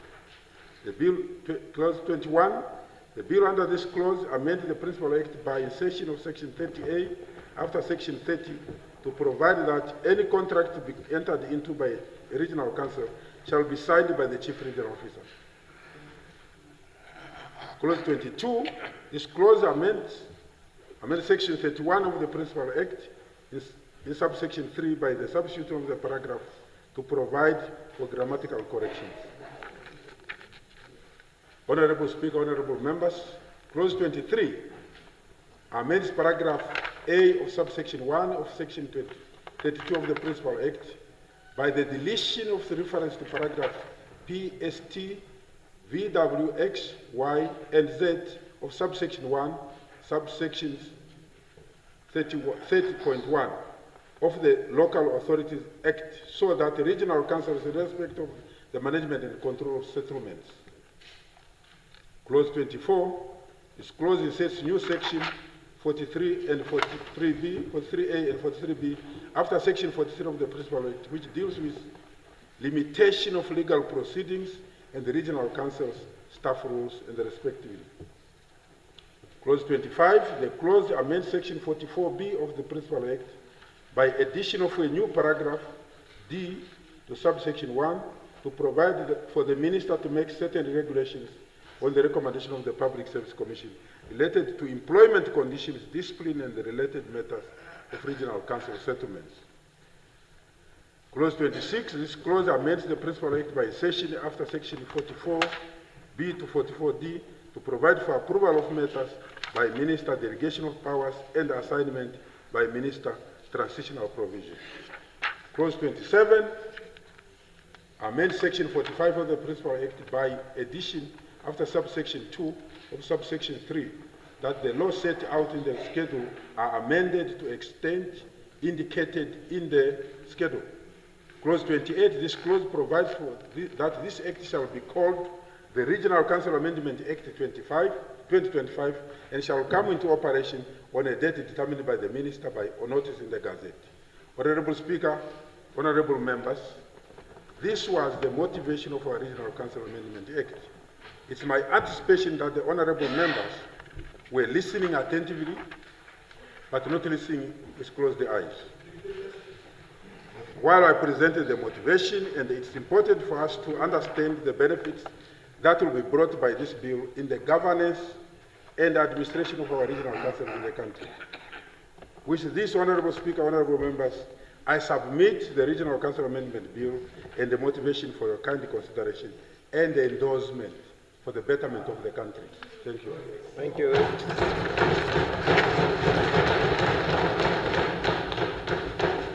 Thank you. Any further discussions? Honorable Ampand. Yeah, thank you. Yeah, thank you very much, Minister, for this motivation and a very interesting bill. One would have hoped that it comes together with the Local Authority Act because of the interrelated and interconnectedness of the issues. But be that as it may, we have had amendment, the shortest, apart from these 13 bills that we previously had in the last 7th Parliament that were rushed, the shortest bill in the history of Namibia in both the time it took to discuss but also in writing was the governors and special advisors. Special advisors and governors, what the Amendment Act also. We cannot repeat the same mistakes of the past. That's one. Number two, we can also equally not address the problems that we have. So we can't say necessarily that the bill is good or the bill is bad. There are problems that require attention, but there are certain things that mistakes that we should not repeat. That appears to be clear from the motivation. There are certain motivation that you didn't go in details, and I understand why, particularly on page 13, 12 and 13 of the bill. And I understand why you didn't do that. But be that as it may, it's a very interesting and bulky bill. With that said, Deputy Speaker, I want to adjourn the debate to the 24th of September. Yeah. Any other discussion? Honorable Werikwa. Thank you very much, Honorable Speaker. Honorable Minister, I've taken note of the bill that is tabled. And of course, indeed, from my experience and my background of my previous responsibility as governor of the mighty Osirunjupa region, indeed this bill in its own is attempting to ensure that we address a number of issues that have been really bothering us and have been actually becoming bottlenecks as far as regional governance issues are concerned. There are a number of issues that, if not addressed, would eventually jeopardize our execution of decentralized activities and responsibility at regional governance level. Considering the importance of the bill, considering the importance and the urgency through which we want to execute, and of course the mantra is simple, business unusual, I thus propose that we adjourn the discussion to tomorrow. Tuesday, so that we are able to accord ourselves able time to peruse through, comprehend the ethos, the principles, and the aspirations of the bill, and then we are able to deliberate it come next week, Tuesday. I then submit that the bill be postponed for discussion on the 8th of July 2025. Thank you very much, Honorable Speaker. Thank you, Honorable Thomas.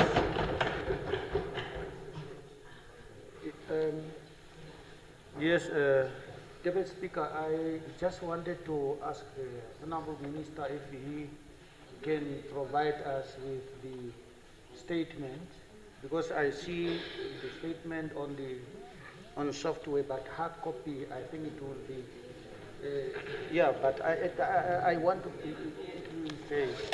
make, because this is a jump. Okay. No, thank you. No, honorable members, I think it's a very, we have agreed that we are technologically wise. That's why the bill will be sent on, I nearly say, Telegram. Master Nehoya is in charge of that. He just sits with us here. I have liaised with him immediately after the chamber. He's going to put the bill on.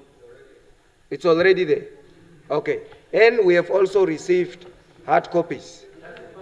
Now the honorable member is just seeking for the hard copy of the statement, but not all members. Or is it all members? Yeah. Huh? No, electronically the statement is on Telegram. All I was saying, maybe just for safe costing measures, because not all of us want hard copies, maybe 10 copies for the motivation. And then the first honorable member to be given the hard copy is Honorable Thomas. Okay. Then the discussion stands adjourned until Tuesday, the 8th of July. Yeah. Yes. No. Honorable members, there is nothing. If one member postponed to the 2nd of September, then what is been captured is the newest date, so that the discussion continues on the Tuesday the 8th. If it's not, then the member will then postpone to the 8th of September. But I can't postpone to the 2nd of September if somebody is saying Tuesday. That is, to respond on? No, that one does not need secondment, honorable member. Any member can postpone a debate to a date of his liking. But if another member postponed to a date earlier, closer, then the capturing date is the newest member. Then after that discussion, then it will now go to that one of the last. But we can't record now to say the bill is postponed until the 2nd of September. If somebody wants to do it earlier, yeah. Yes?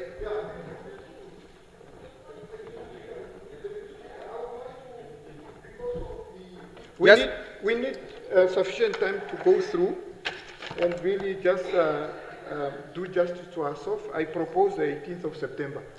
Honorable Eames. Yeah, take your seat.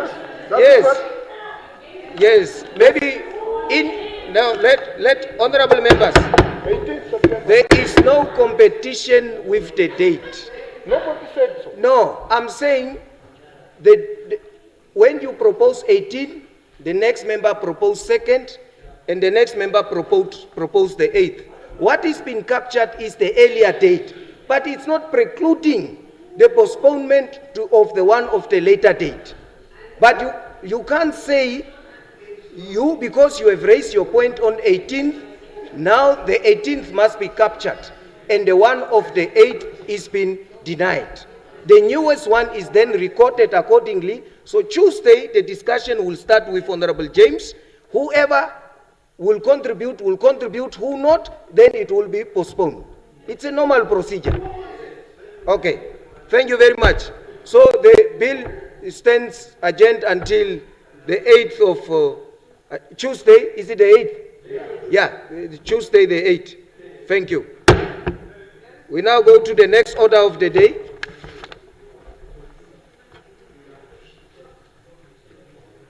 The Secretary will read the next order of the day. second notice. The second notice is the one from Honorable Angula. Does Honorable Angula move the motion? I so move, Honorable Deputy Speaker. Thank you very much. Right. Honorable Deputy Speaker, I rise to motivate the motion calling for the introduction of a single harmonized election for all levels of government in our republic. It is time that Namibia transitions into a more modern democratic evolution, one in which the electoral processes speak to the realities on the ground. Honorable members, it is time that we interrogate the efficiency, inclusiveness, and strategic alignment of our electoral processes with our developmental goals and national agenda. When deciding whether to hold presidential, National Assembly elections, and regional and local authority elections at the same time, it's very important to keep both practical, technical, and political considerations in mind. Currently, Namibia conducts two separate elections over a 5-year cycle, namely the presidential and National Assembly elections in 1 year and the regional council and local authorities elections in another. Each of these elections involve extensive planning, budgeting, human resources, and voter mobilization. This fragmented approach places an enormous burden on the Electoral Commission of Namibia, government resources, and most importantly, on the citizens and or the voters. The ECN has a constitutional duty to deliver credible elections across the board. However, their capacity is continuously overwhelmed by fragmented electoral cycles. Hosting separate elections contributes to voter fatigue and unequal participation, as many citizens only show up for presidential elections but stay away from local and regional ones, especially when technical issues and long queues, such as those that we've seen in the 2024 elections, give the voters a bitter experience. The trauma of long queues and technical problems leaves many voters unwilling to enjoy another election, and this leads to under-participation, which in turn results in under-representation, especially at the grassroots level. Honorable Deputy Speaker, honorable members, a unified presidential, National Assembly, regional and local government election means one national civic education campaign, one powerful mobilization drive, and one inclusive moment for every Namibian voice to be heard equally. Organizing elections for ECN to focus on one comprehensive strategy every 5 years, thereby building long-term systems and processes, retaining skilled staff, and improving the overall quality of elections. Perhaps the most obvious practical advantage of having one unified election is the considerable cost savings, since all ballot papers will be distributed at the same voters list will be used, and polling station personnel will be deployed just once instead of twice, and voter information packages can be packaged together for all elections, ultimately making the process and the work of the ECN easier. Honorable Deputy Speaker, the case of a single election is both logical and urgent, and I wish to motivate this motion on the following key grounds. The first is efficiency. Running multiple elections is costly. Approximately 500 million is spent each time on voter registration, logistics, staff training, and materials. A consolidated electoral process will drastically reduce costs and allow these funds directed towards healthcare, education, housing, and youth development. The second key ground is the increased voter participation. Election fatigue is a real issue in Namibia, especially with the experience of the November elections and presidential and National Assembly elections, which were plagued with many difficulties. When elections are scattered and frequent, voters' turnout declines over time. A single election increases the likelihood of higher participations, as citizens will be more motivated to cast their votes for all officers in one event. Currently, many voters are reluctant to participate in another election barely a year after the previous traumatizing experience of long queues and malfunctioning equipment. The third key ground is administrative efficiency. At present, the ECN and other support bodies are overstretched by each election cycle. A harmonized approach will enable better planning, stronger oversight, and improved management of electoral processes. This will also reduce the risk of inconsistencies, delays, and public confusion and frustration. The fourth key ground is this: public engagement and political stability. With a single election, political parties and candidates will focus on a coherent, comprehensive manifesto that addresses all levels, local, regional, and national. This encourages integrated thinking, coalition, and more strategic engagement with the electorate. It also makes it easier for political parties and candidates to engage with the public with one unified political voice, thus further allowing the electorate to make better informed political choices and then strengthening our democracy. And the fifth and final key ground is this: regional development and fair representation.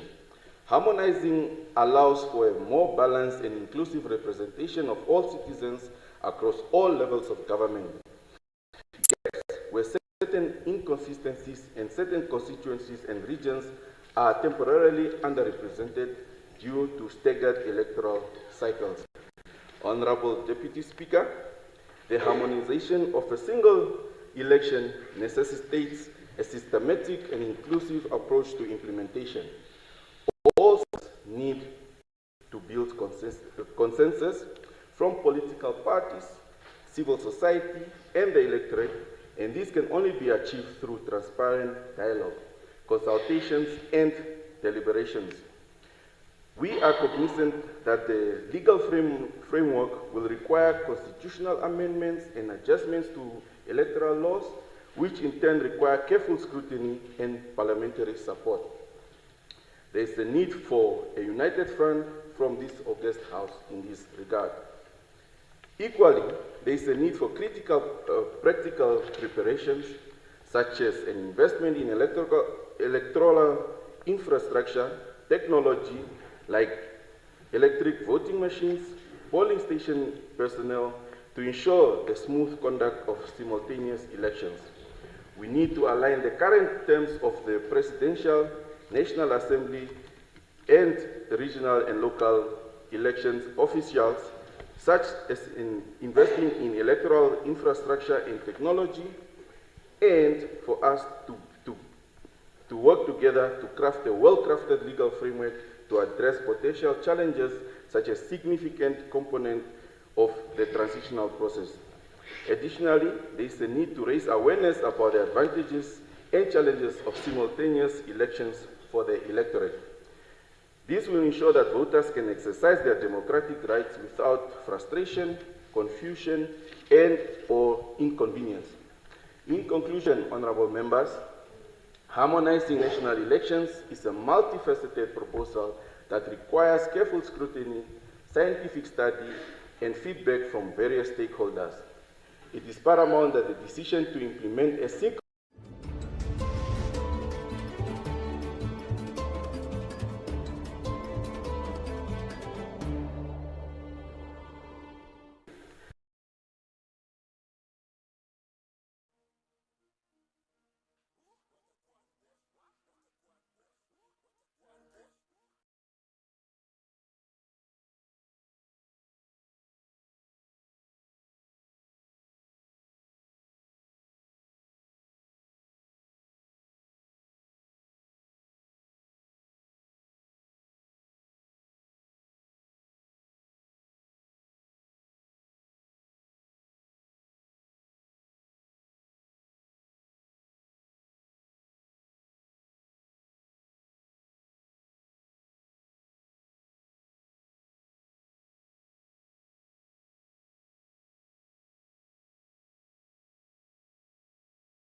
Okay, Honorable Ipumbu.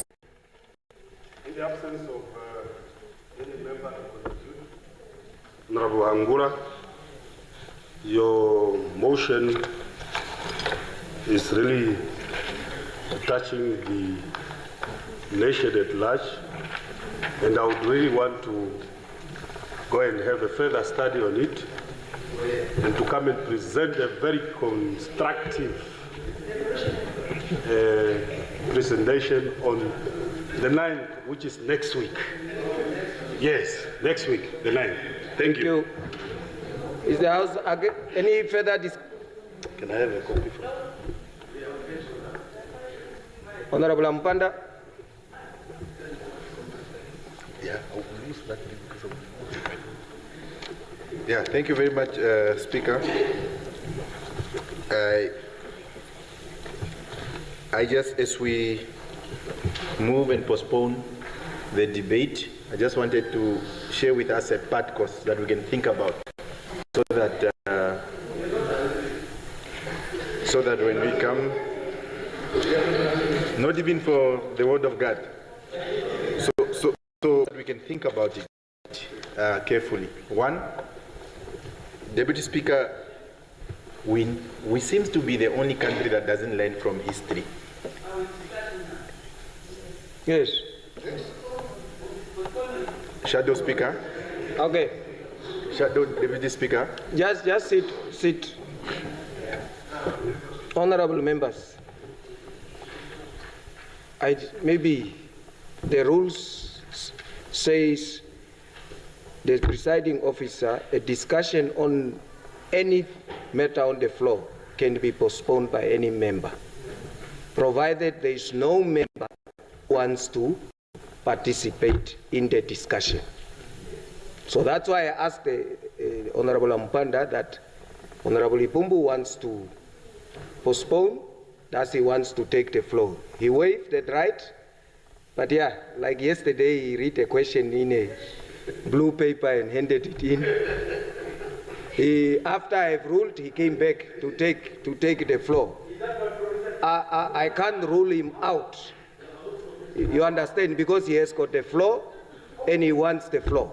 So therefore, he will participate or contribute, and thereafter the debate, if there is no other, the debate then stands adjourned for further discussion to Wednesday. Huh? It's the 9th. Yeah, that's the procedure. Okay.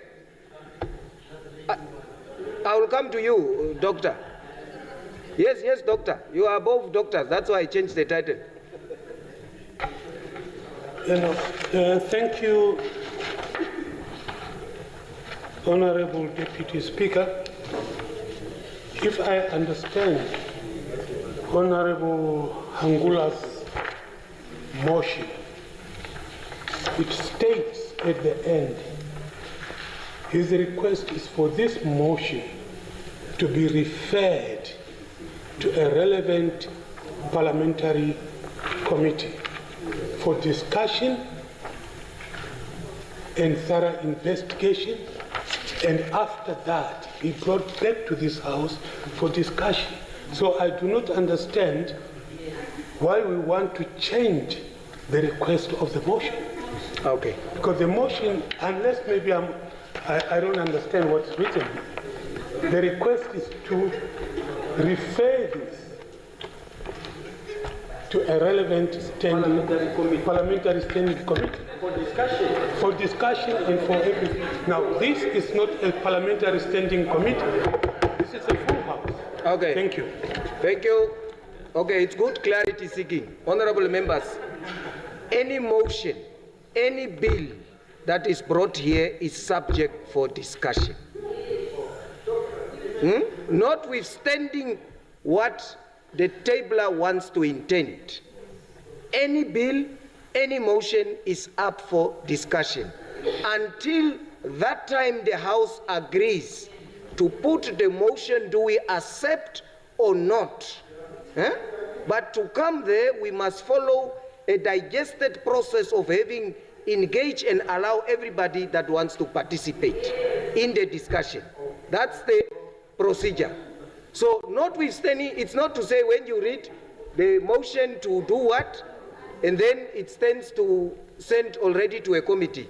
That there is also a process of discussion, and then comes the conclusion. Do the House agree with what has been proposed by the proposer?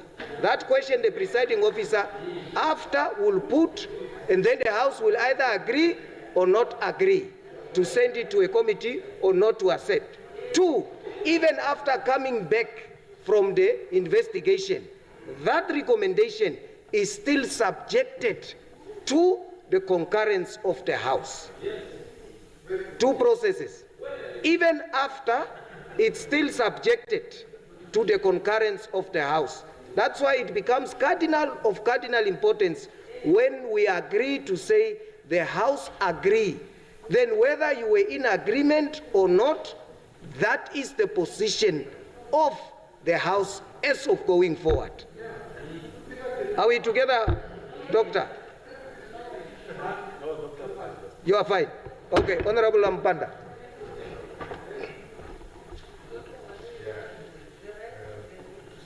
So, Deputy Speaker, you said something about yesterday. No, leave that one.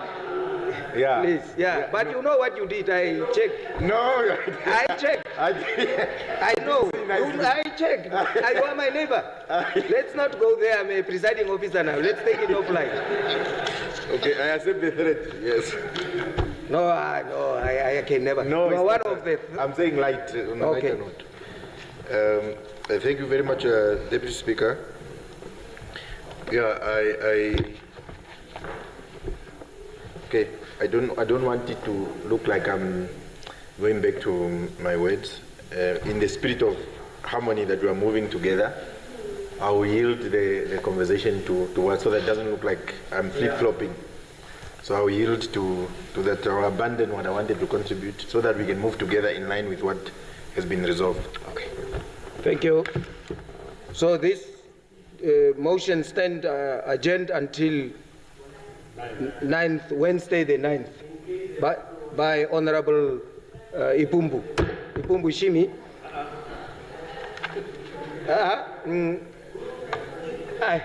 Yeah, by Honorable Ipumbu. Longinus Ipumbu. Okay? No. We are going to the next order, and that is the motion by Honorable Amupanda. Does Honorable Amupanda move the motion? Table.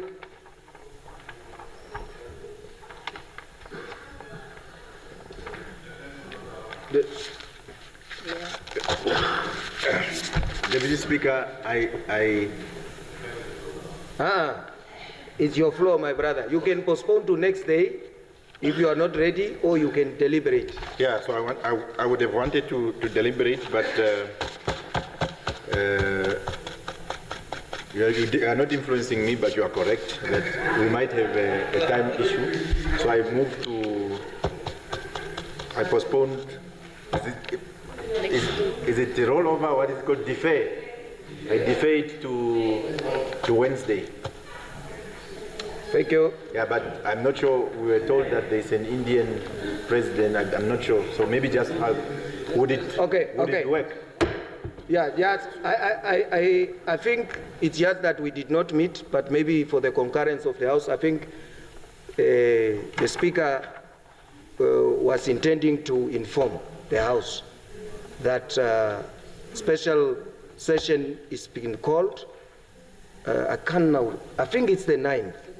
The 9th, for the Prime Minister of India to address us.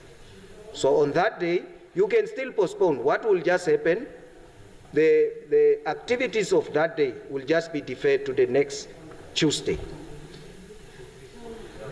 Yeah. Deputy Speaker, our last day is Thursday. Our last day is Thursday.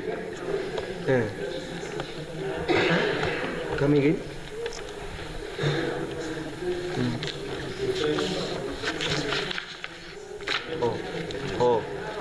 Tuesday. Okay. Okay, sorry.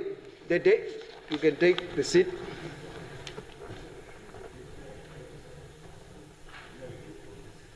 Okay, what will happen, the speaker just informed me the time, the Prime Minister will come at 4 on the 9th.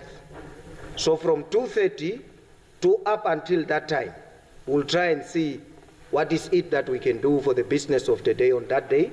So just close to, I think, up to break on Wednesday. Then after break, there will be no business. It will be the slot of the Prime Minister. Okay.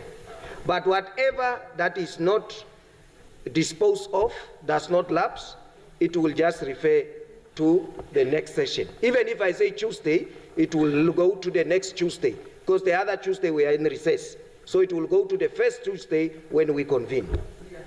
Okay. Defer to Tuesday. Tuesday next week? Yes. Thank you. Okay.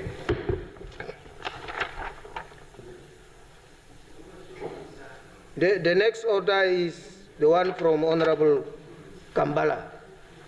Does Honorable Kambala move the motion?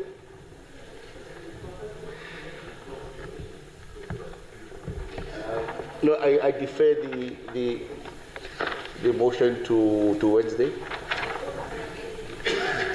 Tuesday, yes. Okay. Thank you. The next one is from Honorable Haikola. Haikola. Oh, Honorable Kalola. Yes, Honorable Kalola.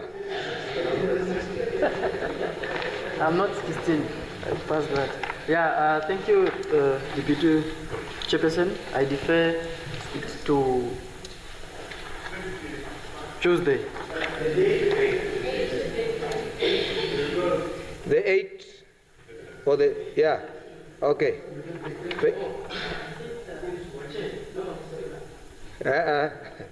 Deputy Speaker, thank you very much. Okay. The next one, this one is deferred to Tuesday, the 8th. Okay. Honorable Aikola.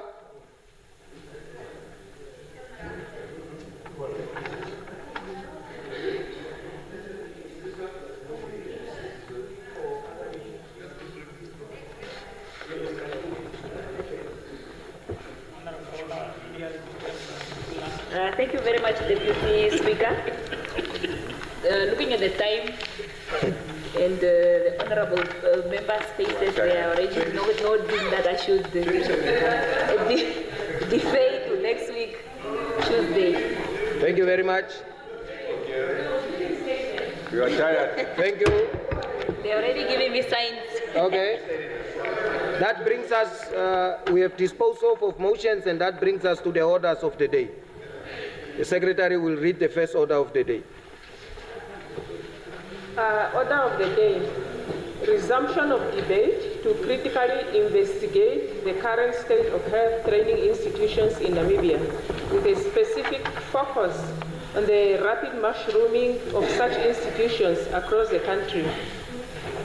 Second, resumption of debate. No, just that one. When the Assembly went into session, it was on the discussion on the resumption of the debate of the critically investigate the current state of health training. However, Honorable Haikola postponed the debate, and you may now take the floor.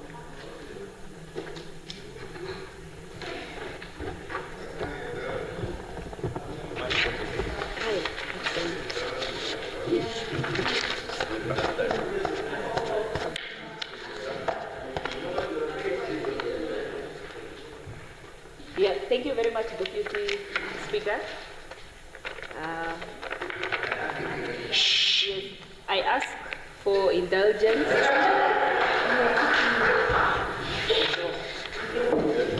to debate to next week, Tuesday.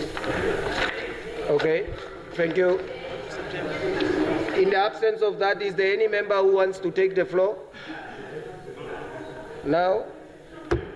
The matter is rolled over to Tuesday, the 8th of June.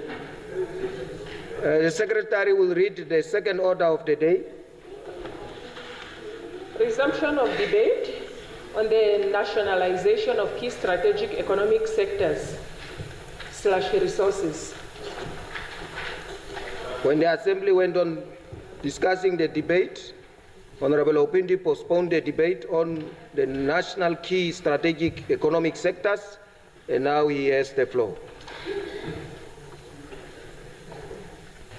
Thank you very much, Honorable Deputy Speaker, and I thank the Honorable Member for the motion.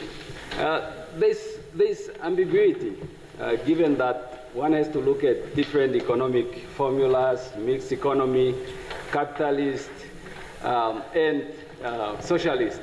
With Namibia, of course, adopting an economic formula of a mixed economy. But what has to be clear is that it must be understood without contradiction that freedom and independence are intertwined with economic ownership of the Namibian people. The aim was independence from colonial subjugation and economic oppression.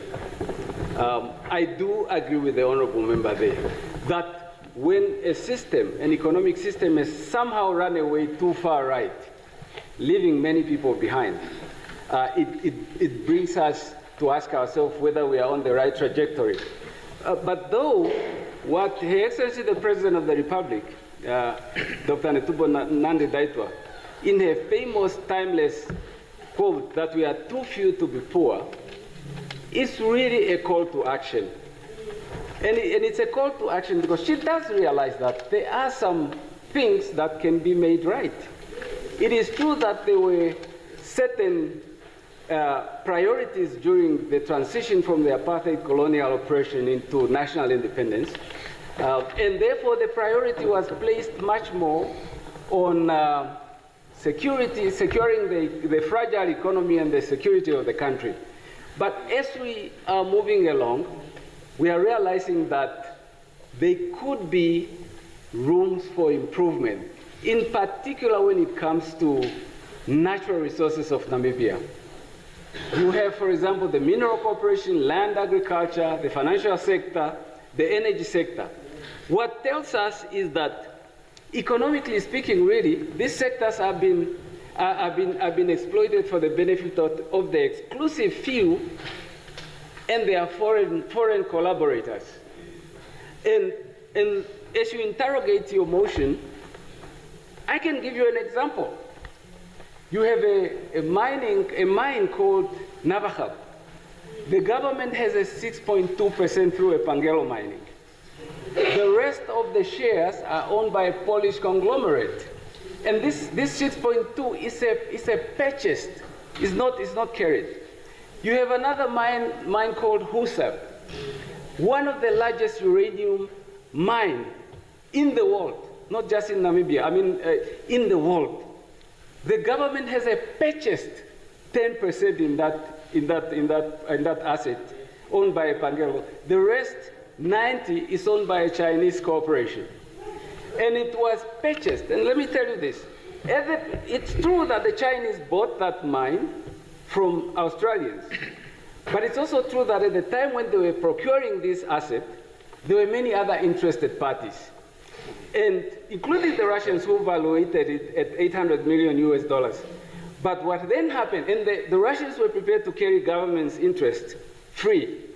Now, what the Chinese did in response is to literally offer a 3 times that price so that they can gain an unfair competitive advantage, because it is within their strategic economic interest. But the adverse effect that came with that decision is that governments carried free interest in that asset was compromised, because Epangelo mining was then, the same Chinese advanced a $124 million loan, which is about 2.2 billion on today's exchange rate.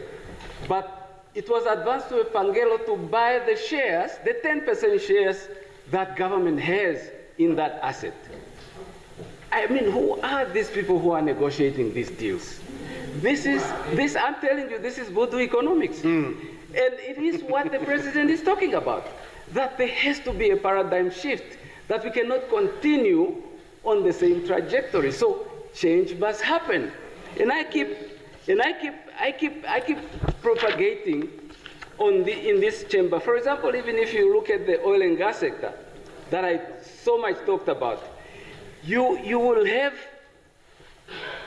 are not, as an economy, both in terms of structure, regulation, and laws, you are not ready. And the oil community does not need to improve itself.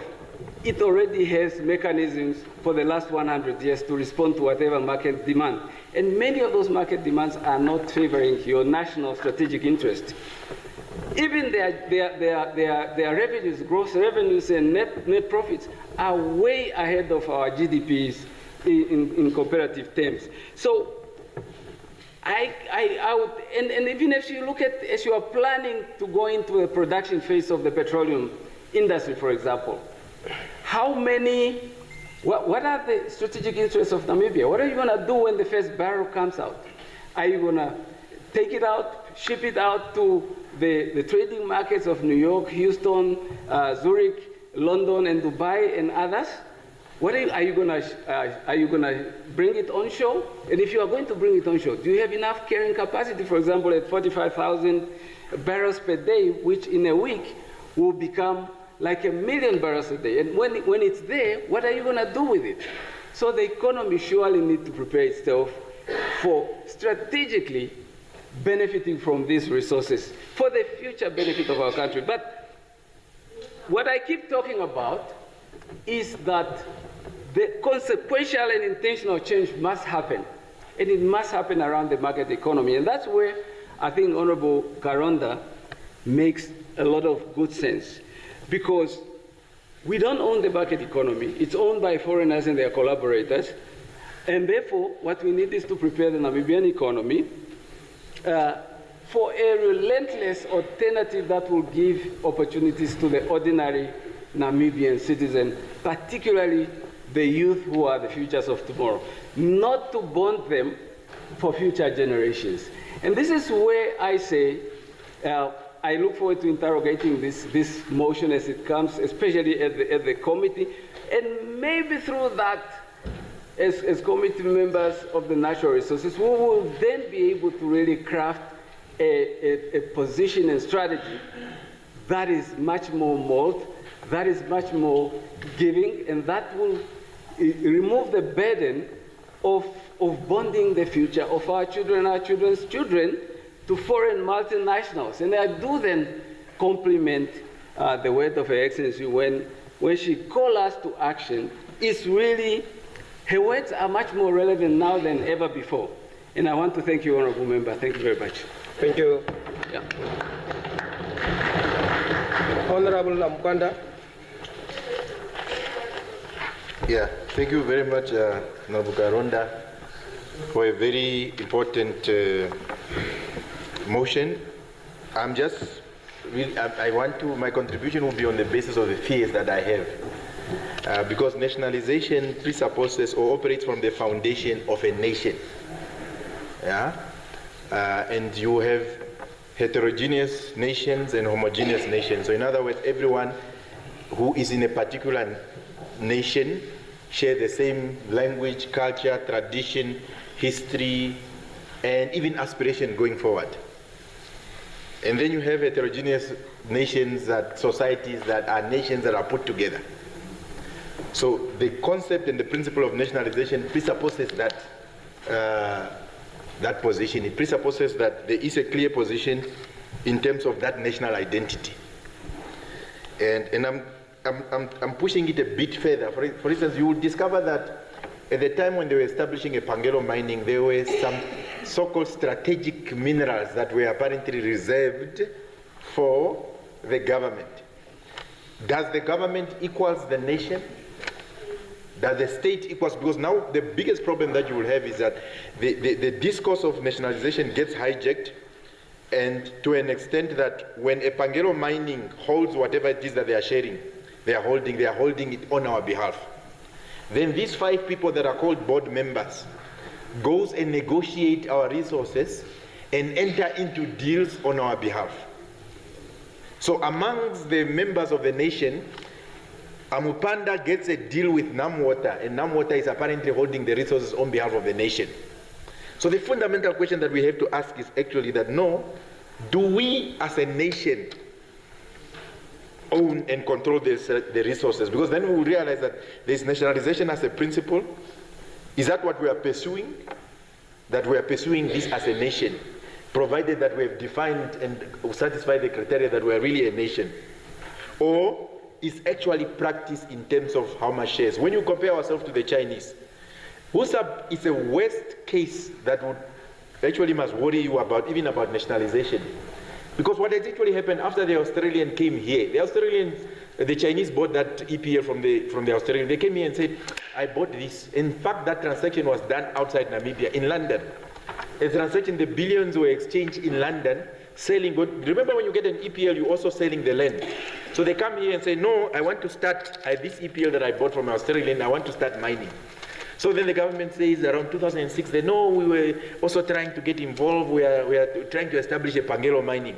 So the Chinese said, no, we don't have a problem. We can give you 10%. Yeah, oh, okay, thank you very much. Then you get the 10%. The Chinese again say, oh, hold on, the 10% is not for free. You need to buy it. Okay, thank you very much. Okay, I will buy it. And it's going to cost 2 billion. Then the Chinese said, no, don't worry, we can give you a loan. So we got that 10% through a loan. We are paying for 25 years. After 25 years, they will be done with extracting the resources because we are not benefiting. Immediately after the uranium has been extracted, then this is your share in Namibia. Hey, but remember that loan. So the fundamental question, and I'm very happy that the chairperson was the first one to intervene, does the state-owned enterprise or a government equals a nation? Therefore, nationalization means we are represented by that. That's the fundamental question. Unfortunately, I'm not a member of the, I'm checking my time, I'm not a member of the committee, but I'm very happy that the chairperson in particular is alive to that type of problem that we have. Because if we don't, we are going to have a big problem. That is why when the Chinese speak about nationalization and a national program, the Chinese is not about state-owned enterprises. It's a state, because we have a Republic of Namibia and government of the Republic of Namibia and a political party that have gotten a tender to form government of the Republic of Namibia. You see, the state government, Republic of Namibia, government of the Republic of Namibia as a state. So the Chinese own it here at the level of the state. It's not the level of government. And the government, explain the government that got the tender. So the state is the Republic of Namibia. Yeah. Now, to run the affairs of the state, there need to be a government of the Republic of Namibia. To run the affairs of a government of the Republic of Namibia, an entity gets a tender for 5 years to form government. Please, Honorable Job, why don't you just say elections? I mean, is your seat here, is it a tender that you got to represent? No, don't look at the concept of tender in financial terms. Tender basically means that something is offered and another person comes in, whether there's monetary value or not. Yeah, I understand that, but I think we are also trying to enlighten and use the correct terminology. I'm not a scholar. I'm just taking from a perspective. So it is like, Chairperson, when the budget is presented. I understand, Honorable Member. All I'm saying is, why not using to say you get a political party that got win election? Why saying a tender? But what is wrong with it? It's like because it's not a tender, because we are creating a different assumption. No, it's not. When the Minister of Finance, Deputy Speaker, says the financial regime, he's not talking about the government. The financial regime is the mannerism in which the budget and the presumption. You don't have to agree, Deputy Speaker. Yeah. We can agree to disagree, but I'm trying to explain that the Chinese own it at the level of the state, not at the level of government, because government come and go. The usage of the term tender was to give this understanding that government changes after every 5 years. We can say political mandate after 5 years so that we can all feel together. That 5 years, you can't implement, Honorable Karonda, nationalization on a government that is 5 years. You must implement it at the level of the state.